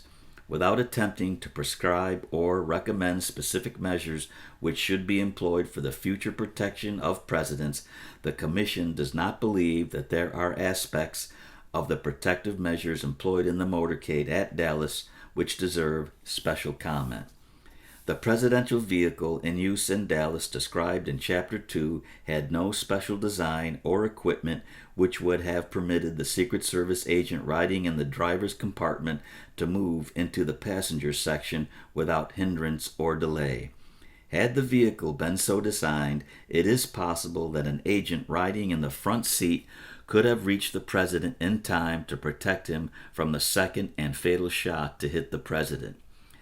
However, such access to the president was interfered with both by the metal bars some 15 inches above the back of the front seat and by the passengers in the jump seats. In contrast, the vice presidential vehicle, although not specially designed for that purpose, had no passenger in a jump seat between Agent Youngblood and Vice President Johnson to interfere with Agent Youngblood's ability to take a protective position in the passenger compartment before the third shot was fired. The assassination suggests that it would have been of prime importance in the protection of the president if the presidential car permitted immediate access to the president by a Secret Service agent at the first sign of danger. At that time, the agents on the running boards of the follow-up car were expected to perform such a function. However, these agents could not reach the president's car when it was traveling at an appreciable rate of speed. Even if the car is traveling more slowly, the delay involved in reaching the president may be crucial. It is clear that at the time of the shots in Dallas, Agent Clinton J. Hill leaped to the president's rescue as quickly as humanly possible. Even so, analysis of the motion picture films taken by amateur photographers Zapruder reveals that Hill first placed his hand on the presidential car at frame 343, 30 frames, and therefore approximately 1.6 seconds after the president was shot in the head. About 3.7 seconds after the president received this wound, Hill had both feet on the car and was climbing aboard to assist President and Mrs. Kennedy. Planning for motorcade contingencies. In response to inquiry by the Commission regarding the instructions to agents in a motorcade of emergency procedures to be taken in a contingency such as that which actually occurred, the Secret Service responded. The Secret Service has consistently followed two general principles in emergencies involving the President. All agents are so instructed. The first duty of the agents in the motorcade is to attempt to cover the President as closely as possible and practicable, and to shield him by attempting to place themselves between the President and any source of danger. Secondly, agents are instructed to remove the President as quickly as possible from known or impending danger. Agents are instructed that it is not their responsibility to investigate or evaluate a present danger, but to consider any untoward circumstances as serious and to afford the President maximum protection at all times. No responsibility rests upon those agents near the President for the identification or arrest of any assassin or an attacker. Their primary responsibility is to stay with and protect the President. Beyond these two principles, the Secret Service believes a detailed contingency or emergency plan is not feasible because the variations possible preclude effective planning. A number of steps are taken, however, to permit appropriate steps to be taken in an emergency. For instance, the lead car always is manned by Secret Service agents familiar with the area and with local law enforcement officials. The radio net in use in motorcades is elaborate and permits a number of different means of communication with various local points. A doctor is in the motorcade. This basic approach to the problem of planning for emergencies is sound. Any effort to prepare detailed contingency plans might well have the undesirable effect of inhibiting quick and imaginative responses. If the advanced preparation is thorough and the protective devices and techniques employed are sound, those in command should be able to direct the response appropriate to the emergency. The Commission finds that the Secret Service agents in the motorcade who were immediately responsible for the President's safety reacted promptly at the time the shots were fired. Their actions demonstrate that the President and the nation can expect courage and devotion to duty from the agents of the Secret Service. Recommendations. The Commission's review of the provisions for presidential protection at the time of President Kennedy's trip to Dallas demonstrates the need for substantial improvements. Since the assassination, the Secret Service and the Department of the Treasury have properly taken the initiative in re-examining major aspects of presidential protection. Many changes have already been made and others are contemplated, some of them in response to the Commission's questions and informal suggestions. Assassination, a federal crime. There was no federal criminal jurisdiction over the assassination of President Kennedy. Had there been reason to believe that the assassination was the result of a conspiracy, federal jurisdiction could have been asserted. It has long been a federal crime to conspire to injure any federal officer on account of or while he is engaged in the lawful discharge of the duties of his office. Murder of the president has never been covered by federal law, however, so that once it became reasonably clear that the killing was the act of a single person, the state of Texas had exclusive jurisdiction. It is anomalous that Congress has legislated in other ways touching upon the safety of the chief executive or other federal officers without making an attack on the president a crime. Threatening harm to the president is a federal offense, as is advocacy of the overthrow of the government by the assassination of any of its officers. The murder of federal judges, U.S. attorneys, and marshals, and a number of other specifically designated federal law enforcement officers is a federal crime. Equally anomalous are statutory provisions which specifically authorize the Secret Service to protect the president without authorizing it to arrest anyone who harms him. The same provisions authorize the service to arrest without warrant persons committing certain offenses, including counterfeiting and certain frauds involving federal checks or securities. The Commission agrees with the Secret Service that it should be authorized to make arrests without warrant for all offenses within its jurisdiction, as are FBI agents and federal marshals.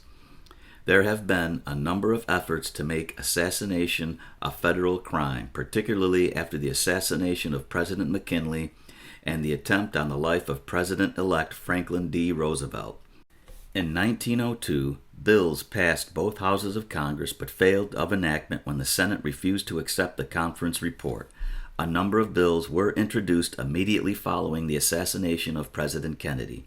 The Commission recommends to the Congress that it adopt legislation which would punish the murder or manslaughter of, attempt or conspiracy to murder, kidnapping of, and assault upon the President, Vice President, or other officer next in the order of succession to the office of President, the President-elect, and the Vice President-elect, whether or not the act is committed while the victim is in the performance of his official duties or on account of such performance.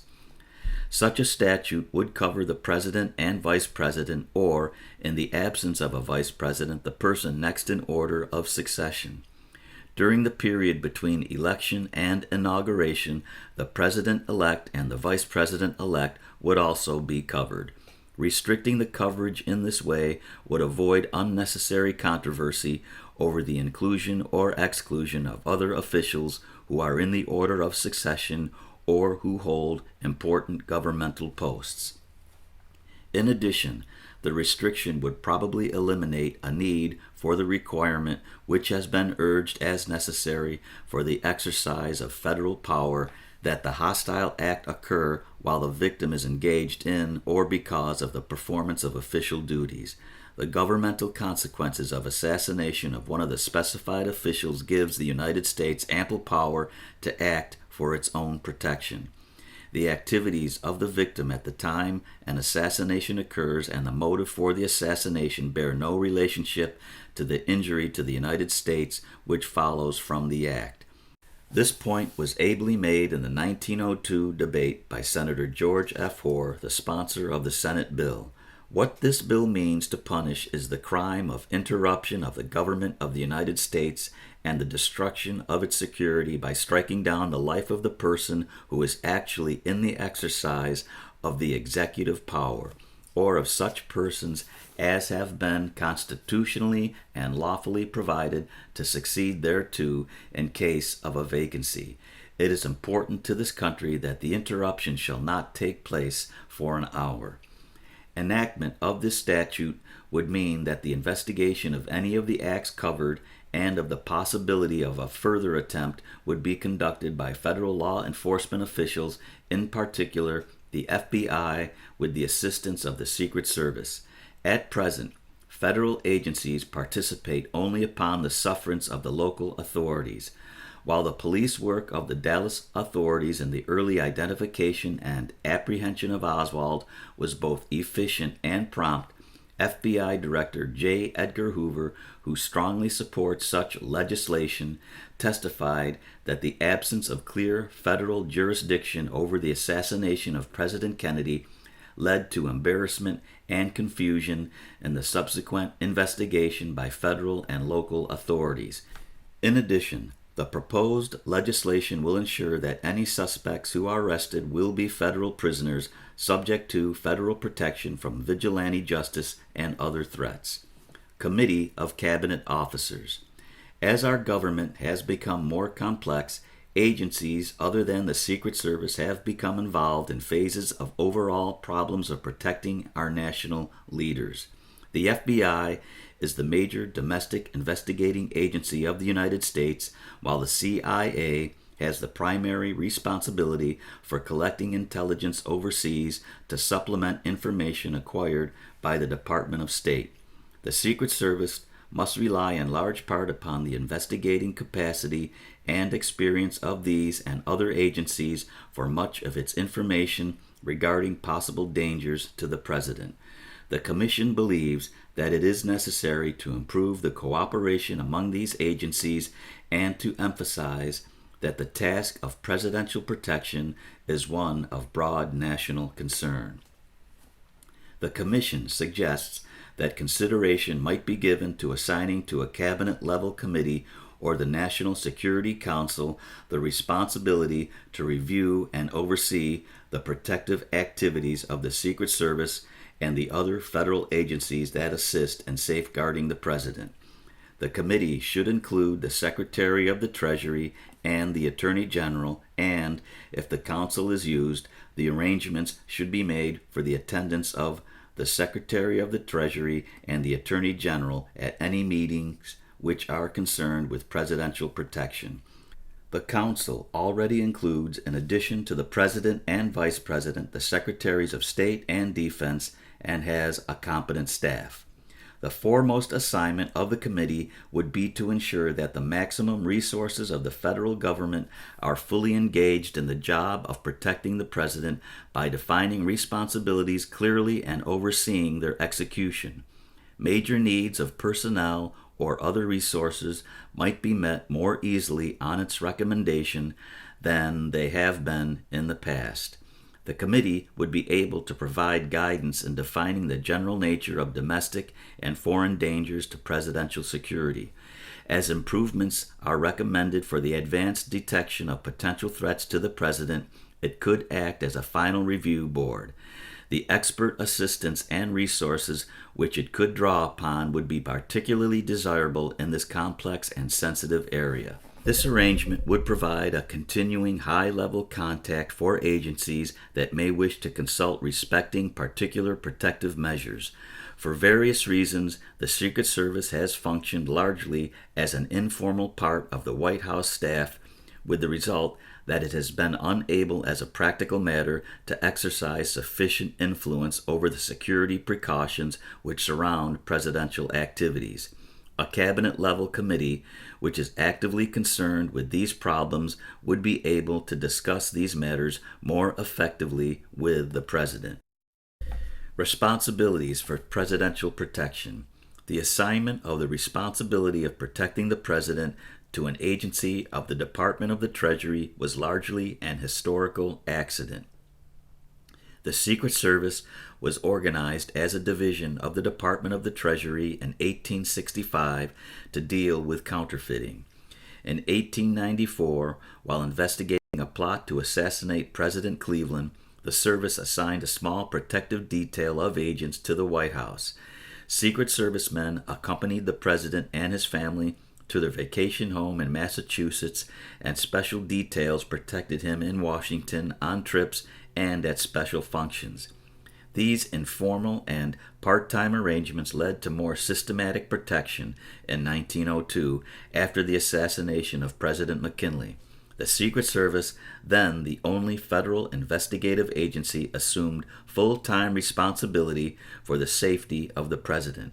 Since that time, the Secret Service has had and exercised responsibility for the physical protection of the president and also for the preventive investigation of potential threats against the president.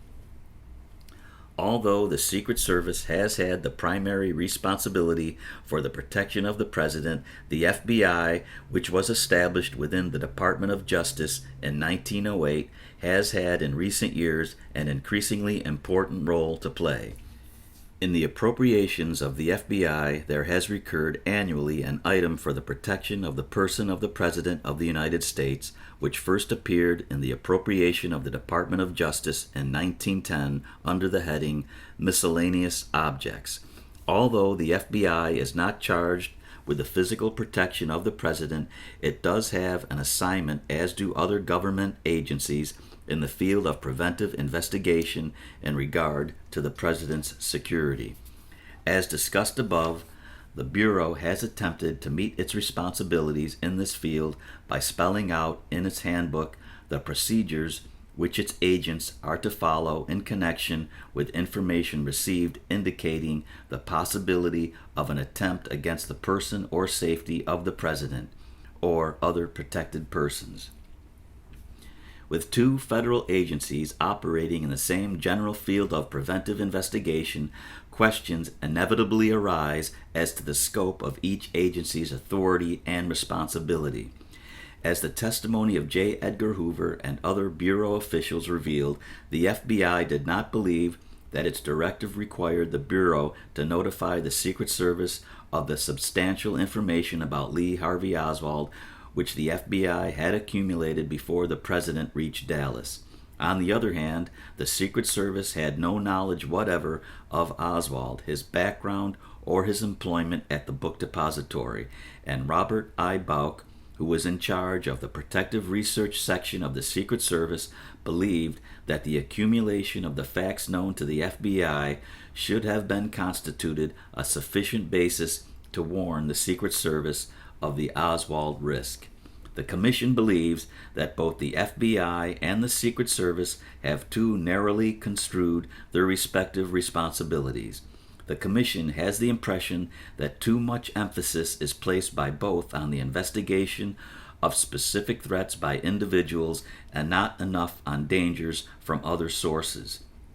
In addition, the Commission has concluded that the Secret Service particularly tends to be the passive recipient of information regarding such threats, and that its protective research section is not adequately staffed or equipped to conduct the wider investigative work that is required today for the security of the President. During the period the Commission was giving thought to this situation, the Commission received a number of proposals designed to improve current arrangements for protecting the President. These proposals included suggestions to locate exclusive responsibility for all phases of the work in one or another government agency, to clarify the division of authority between the agencies involved, and to retain the existing system but expand both the scope and the operations of the existing agencies, particularly those of the Secret Service and the FBI. It has been pointed out that the FBI, as our chief investigative agency, is properly manned and equipped to carry on extensive information gathering functions within the United States.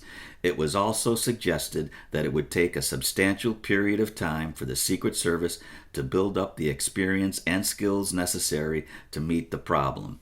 Consequently, the suggestion has been made, on the one hand, that all preventive investigative functions relating to the security of the President should be transferred to the FBI, leaving with the Secret Service only the responsibility for the physical protection of the President, that is, the guarding function alone.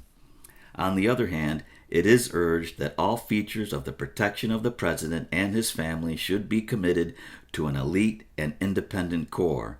It is also contended that the agents should be intimately associated with the life of the presidential family and all its ramifications, and alert to every danger that might befall it, and ready at any instant to hazard great danger to themselves in the performance of their tremendous responsibility. It is suggested that an organization shorn of its power to investigate all the possibilities of danger to the President and becoming merely the recipient of information gathered by others would become limited solely to acts of physical alertness and personal courage incident to its responsibilities. So circumscribed, it could not maintain the esprit de corps or the necessary alertness for this unique and challenging responsibility. While, in accordance with its mandate, this Commission has necessarily examined into the functioning of the various federal agencies concerned with the tragic trip of President Kennedy to Dallas, and while it has arrived at certain conclusions in respect thereto, it seems clear that it was not within the Commission's responsibility to make specific recommendations as to the long-range organization of the President's protection, except as conclusions flowing directly from its examination of the President's assassination can be drawn. The Commission was not asked to supply itself, as did the Hoover Commission in 1949, for example, to a determination of the optimum organization of the President's protection. It would have been necessary for the Commission to take considerable testimony, much of it extraneous to the facts of the assassination of President Kennedy, to put it in a position to reach final conclusions in this respect. There are always dangers of divided responsibility, duplication, and confusion of authority where more than one agency is operating in the same field. But on the other hand, the protection of the President is, in a real sense, a government-wide responsibility which must necessarily be assumed by the Department of State, the FBI, the CIA, and the military intelligence agencies, as well as the Secret Service. Moreover, a number of imponderable questions have to be weighed if any change in the intimate association now established between the Secret Service and the President and his family is contemplated. These considerations have induced the Commission to believe that the determination of whether or not there should be a relocation of responsibilities and functions should be left to the Executive and the Congress, perhaps upon recommendations based on further studies by the Cabinet-level committee recommended above or the National Security Council. Pending any such determination, however, this Commission is convinced of the necessity of better coordination and direction of the activities of all existing agencies of government which are in a position to, and do, furnish information and services related to the security of the President. The Commission feels the Secret Service and the FBI, as well as the State Department and the CIA, when the President travels abroad, could improve their existing capacities and procedures so as to lessen the chances of assassination.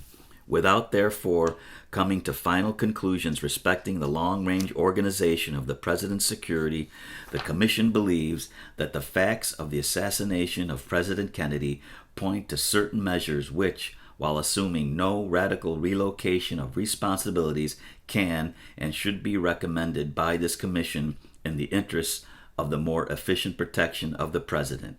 These recommendations are reviewed below. General supervision of the Secret Service. The intimacy of the Secret Service's relationship to the White House and the dissimilarity of its protective function to most activities of the Department of the Treasury have made it difficult for the Treasury to maintain close and continuing supervision.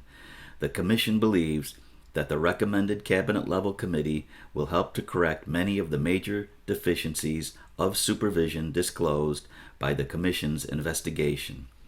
Other measures should be taken as well to improve the overall operation of the Secret Service. Daily supervision of the operations of the Secret Service within the Department of the Treasury should be improved. The Chief of the Service now reports to the Secretary of the Treasury through an Assistant Secretary whose duties also include the direct supervision of the Bureau of the Mint and the Department's Employment Policy Program, and who also represents the Secretary of the Treasury on various committees and groups. The incumbent has no technical qualifications in the area of presidential protection. The Commission recommends that the Secretary of the Treasury appoint a special assistant with the responsibility of supervising the service. This special assistant should be required to have sufficient stature and experience in law enforcement, intelligence, or allied fields to be able to provide effective continuing supervision and to keep the Secretary fully informed regarding all significant developments relating to presidential protection. This report has already pointed out several respects in which the Commission believes that the Secret Service has operated with insufficient planning or control. Actions by the service since the assassination indicate its awareness of the necessity for substantial improvement in its administration. A formal and thorough description of the responsibilities of the advance agent is now in preparation by the service. Work is going forward toward the preparation of formal understandings of the respective roles of the Secret Service and other agencies with which it collaborates or from which it derives assistance and support. The Commission urges that the service continue this effort to overhaul and define its procedures. While manuals and memoranda are no guarantee of effective operations, no sizable organization can achieve efficiency without the careful analysis and demarcation of responsibility that is reflected in definite and comprehensive operating procedures. The Commission also recommends that the Secret Service consciously set about the task of inculcating and maintaining the highest standard of excellence and a spirit for all its personnel. This involves tight and unswerving discipline as well as the promotion of an outstanding degree of dedication and loyalty to duty. The Commission emphasizes that it finds no causal connection between the assassination and the breach of regulations which occurred on the night of November 21st at Fort Worth. Nevertheless, such a breach in which so many agents participated is not consistent with the standards which the responsibilities of the Secret Service require it to meet. Preventive intelligence. In attempting to identify those individuals who might prove a danger to the President, the Secret Service has largely been the passive recipient of threatening communications to the President and reports from other agencies which independently evaluate their information for potential sources of danger.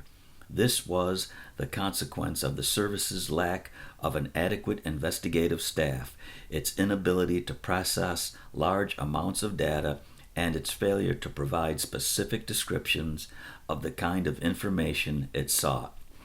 The Secret Service has embarked upon a complete overhaul of its research activities.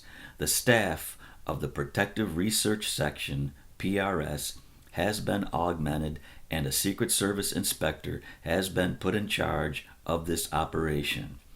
With the assistance of the President's Office of Science and Technology and of the Advanced Research Projects Agency of the Department of Defense, it has obtained the services of outside consultants such as the RAND Corporation, International Business Machines Corporation, and a panel of psychiatric and psychological experts. It has received assistance also from data processing experts at the CIA and from a specialist in psychiatric prognostication at Walter Reed Hospital. As a result of these studies, the planning documents submitted by the Secretary of the Treasury to the Bureau of the Budget on August 31, 1964, make several significant recommendations in this field. Based on the Commission's investigation, the following minimum goals for improvements are indicated. Broader and more selective criteria. Since the assassination, both the Secret Service and the FBI have recognized that the PRS files can no longer be limited largely to persons communicating actual threats to the President.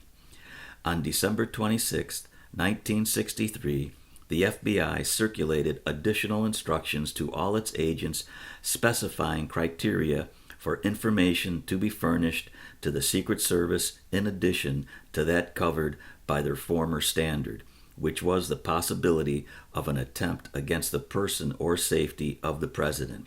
The new instructions require FBI agents to report immediately information concerning subversives, ultra-rightists, racists, and fascists. A.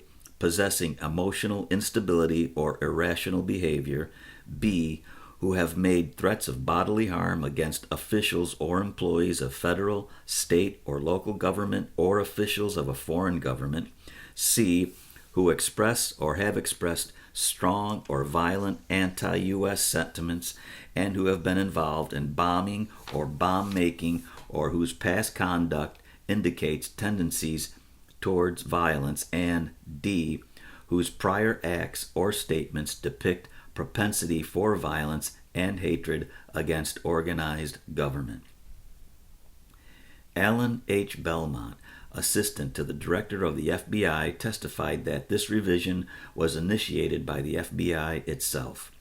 The volume of references to the Secret Service has increased substantially since the new instructions went into effect. More than 5,000 names were referred to the Secret Service in the first 4 months of 1964. According to Chief Rowley, by mid-June 1964, the Secret Service had received from the FBI some 9,000 reports on members of the Communist Party. The FBI now transmits information on all defectors, a category which would, of course, have included Oswald. Both Director Hoover and Belmont expressed to the Commission the great concern of the FBI, which is shared by the Secret Service, that referrals to the Secret Service under the new criteria might, if not properly handled, result in some degree of interference with the personal liberty of those involved. They emphasized the necessity that the information now being furnished be handled with judgment and care. The Commission shares this concern. The problem is aggravated by the necessity that the service obtain the assistance of local law enforcement officials in evaluating the information which it receives and in taking preventive steps. In June 1964, the Secret Service sent to a number of federal law enforcement and intelligence agencies guidelines for an experimental program to develop more detailed criteria. The suggestions of federal agencies for revision of these guidelines were solicited. The new tentative criteria are useful in making clear that the interest of the Secret Service goes beyond information on individuals or groups threatening to cause harm or embarrassment to the President. Information is requested also concerning individuals or groups who have demonstrated an interest in the President or other high government officials in the nature of a complaint coupled with an expressed or implied determination to use a means other than legal or peaceful to satisfy any grievance, real or imagined. Under these criteria, whether the case should be referred to the Secret Service depends on the existence of a previous history of mental instability, propensity toward violent action, or some similar characteristic, coupled with some evaluation of the capability of the individual or group to further the intention to satisfy a grievance by unlawful means. While these tentative criteria are a step in the right direction, they seem unduly restrictive in continuing to require some manifestation of animus against a government official. It is questionable whether such criteria would have resulted in the referral of Oswald to the Secret Service. Chief Rowley believed that they would because of Oswald's demonstrated hostility towards the Secretary of the Navy in his letter of January 30th, 1962. It reads as follows: I shall employ all means to right this gross mistake or injustice to a bona fide U.S. citizen and ex-serviceman. The U.S. government has no charges or complaints against me. I ask you to look into this case and take the necessary steps to repair the damage done to me and my family. Even with the advantage of hindsight, this letter does not appear to express or imply Oswald's determination to use a means other than legal or peaceful to satisfy his grievance within the meaning of the new criteria. It is apparent that a good deal of further consideration and experimentation will be required before adequate criteria can be framed. The Commission recognizes that no set of meaningful criteria will yield the names of all potential assassins. Charles J. Guito, Leon F. Zolgos, John Schrank, and Giuseppe Zangara, 4 assassins or would-be assassins, were all men who acted alone in their criminal acts against our leaders. None had a serious record of prior violence. Each of them was a failure in his work and in his relations with others, a victim of delusion and fancies which led to the conviction that society and its leaders had combined to thwart him. It will require every available resource of our government to devise a practical system which has any reasonable possibility of revealing such malcontents. Liaison with other agencies regarding intelligence. The Secret Service's liaison with the agencies that supply information to it has been too casual. Since the assassination, the service has recognized that these relationships must be far more formal and each agency given clear understanding of the assistance which the Secret Service expects. Once the Secret Service has formulated its new standards for collection of information, it should enter into written agreements with each federal agency and the leading state and local agencies that might be a source of such information. Such agreements should describe in detail the information which is sought, the manner in which it will be provided to the Secret Service, and the respective responsibilities for any further investigation that may be required. This is especially necessary with regard to the FBI and CIA, which carry the major responsibility for supplying information about potential threats, particularly those arising from organized groups within their special jurisdiction. Since these agencies are already obliged constantly to evaluate the activities of such groups, they should be responsible for advising the Secret Service if information develops indicating the existence of an assassination plot and for reporting such events as a change in leadership or dogma which indicate that the group may present a danger to the President. Detailed formal agreements embodying these arrangements should be worked out between the Secret Service and both of these agencies. It should be made clear that the Secret Service will in no way seek to duplicate the intelligence and investigative capabilities of the agencies now operating in this field, but will continue to use the data developed by these agencies to carry out its special duties.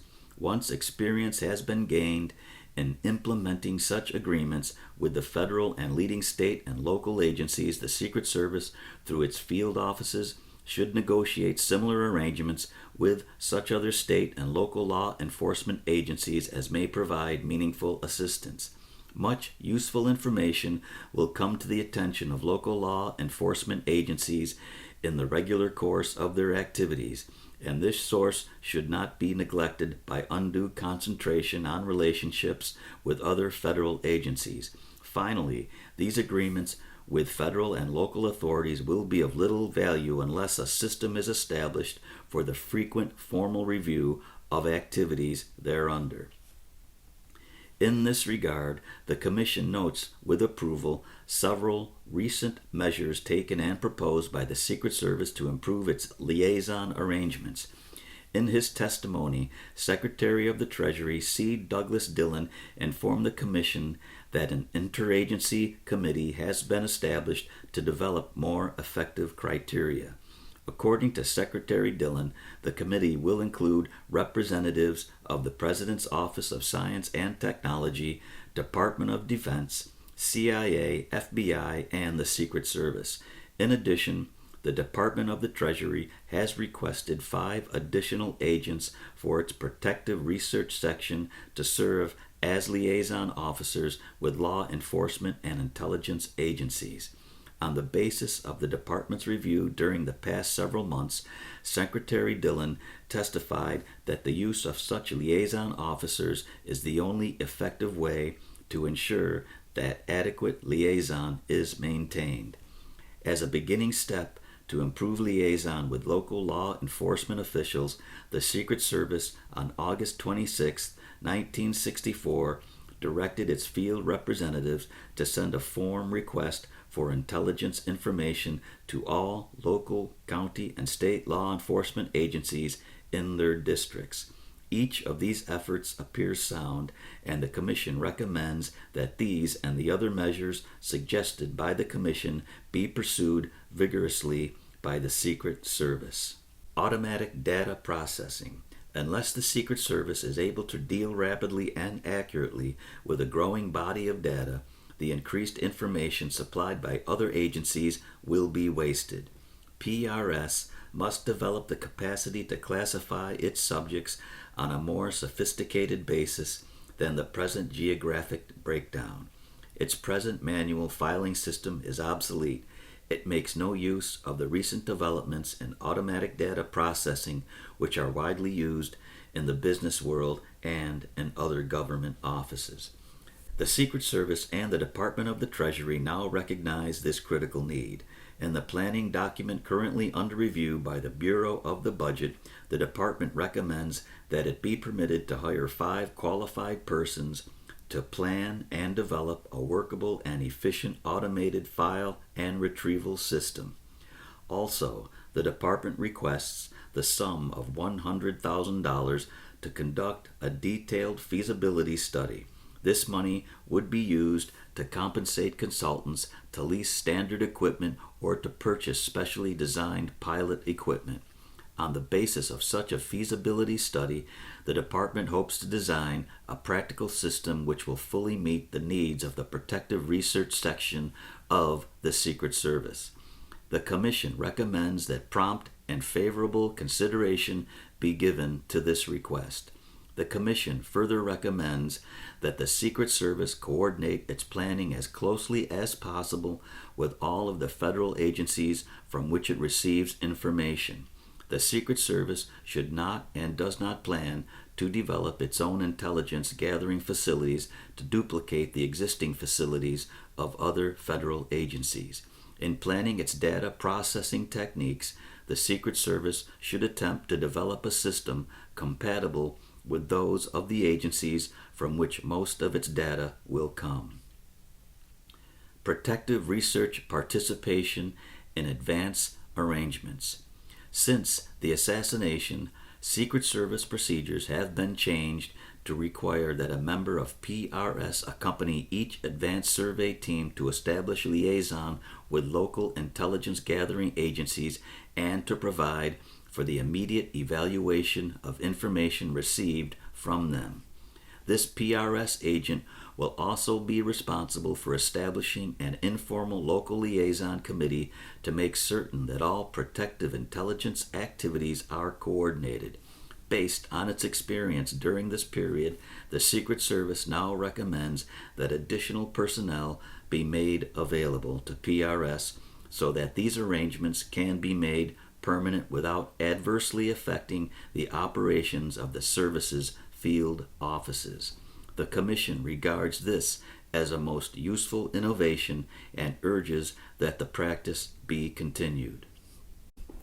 Liaison with local law enforcement agencies. Advice by the Secret Service to local police and metropolitan areas relating to the assistance expected in connection with a presidential visit has hitherto been handled on an informal basis. The service should consider preparing formal explanations of the cooperation anticipated during a presidential visit to a city in formats that can be communicated to each level of local authorities. Thus, the local chief of police could be given a master plan prepared for the occasion of all protective measures to be taken during the visit. Each patrolman might be given a prepared booklet of instructions explaining what is expected of him. The Secret Service has expressed concern that written instructions might come into the hands of local newspapers to the prejudice of the precautions described. However, the instructions must be communicated to the local police in any event and can be leaked to the press whether or not they are in writing. More importantly, the lack of carefully prepared and carefully transmitted instructions for typical visits to cities can lead to lapses in protection, such as the confusion in Dallas about whether members of the public were permitted on overpasses. Such instructions will not fit all circumstances, of course, and should not be relied upon to the detriment of the imaginative application of judgment in special cases. Inspection of buildings. Since the assassination of President Kennedy, the Secret Service has been experimenting with new techniques in the inspection of buildings along a motorcade route. According to Secretary Dillon, the studies indicate that there is some utility in attempting to designate certain buildings as involving a higher risk than others. The Commission strongly encourages these efforts to improve protection along a motorcade route. The Secret Service should utilize the personnel of other federal law enforcement offices in the locality to assure adequate manpower for this task, as it is now doing. Lack of adequate resources is an unacceptable excuse for failing to improve advanced precautions in this crucial area of presidential protection. Secret Service personnel and facilities. Testimony and other evidence before the Commission suggest that the Secret Service is trying to accomplish its job with too few people and without adequate modern equipment. Although Chief Rowley does not complain about the pay scale for Secret Service agents, salaries are below those of the FBI and leading municipal police forces. The assistant to the director of the FBI testified that the caseload of each FBI agent averaged 20 to 25, and he felt that this was high. Chief Rowley testified that the present workload of each Secret Service agent averages 110.1 cases. While these statistics relate to the activities of Secret Service agents stationed in field offices and not the White House detailed, field agents supplement those on the detail, particularly when the president is traveling. Although the Commission does not know whether the cases involved are entirely comparable, these figures suggest that the agents of the Secret Service are substantially overworked. In its budget request for the fiscal year beginning July 1, 1964, the Secret Service sought funds for 25 new positions, primarily in field offices. This increase has been approved by the Congress. Chief Rowley explained that this would not provide enough additional manpower to take all the measures which he considers required. However, the 1964-65 budget request was submitted in November 1963, and requests for additional personnel were not made because of the studies then being conducted. The Secret Service has now presented its recommendations to the Bureau of the Budget. The plan proposed by the service would take approximately 20 months to implement and require expenditures of approximately $3 million during that period. The plan provides for an additional 205 agents for the Secret Service. 17 of this number are proposed for the Protective Research Section. 145 are proposed for the field offices to handle the increased volume of security investigations and be available to protect the President or Vice President when they travel. 18 agents are proposed for a rotating pool which will go through an intensive training cycle and also be available to supplement the White House detail in case of unexpected need. And 25 additional agents are recommended to provide the Vice President full protection. The Commission urges that the Bureau of the Budget review these recommendations with the Secret Service and authorize a request for the necessary supplemental appropriation as soon as it can be justified. The Congress has often stressed that it will support any reasonable request for funds for the protection of the President. Manpower and technical assistance from other agencies. Before the assassination, the Secret Service infrequently requested other federal law enforcement agencies to provide personnel to assist in its protection functions. Since the assassination, the service has experimented with the use of agents borrowed for short periods from such agencies. It has used other Treasury law enforcement agents on special experiments in building and route surveys in places to which the President frequently travels. It has also used other federal law enforcement agents during presidential visits to cities in which such agents are stationed. Thus, in the 4 months following the assassination, the FBI, on 16 separate occasions, supplied a total of 139 agents to assist in protection work during a presidential visit, which represents a departure from its prior practice.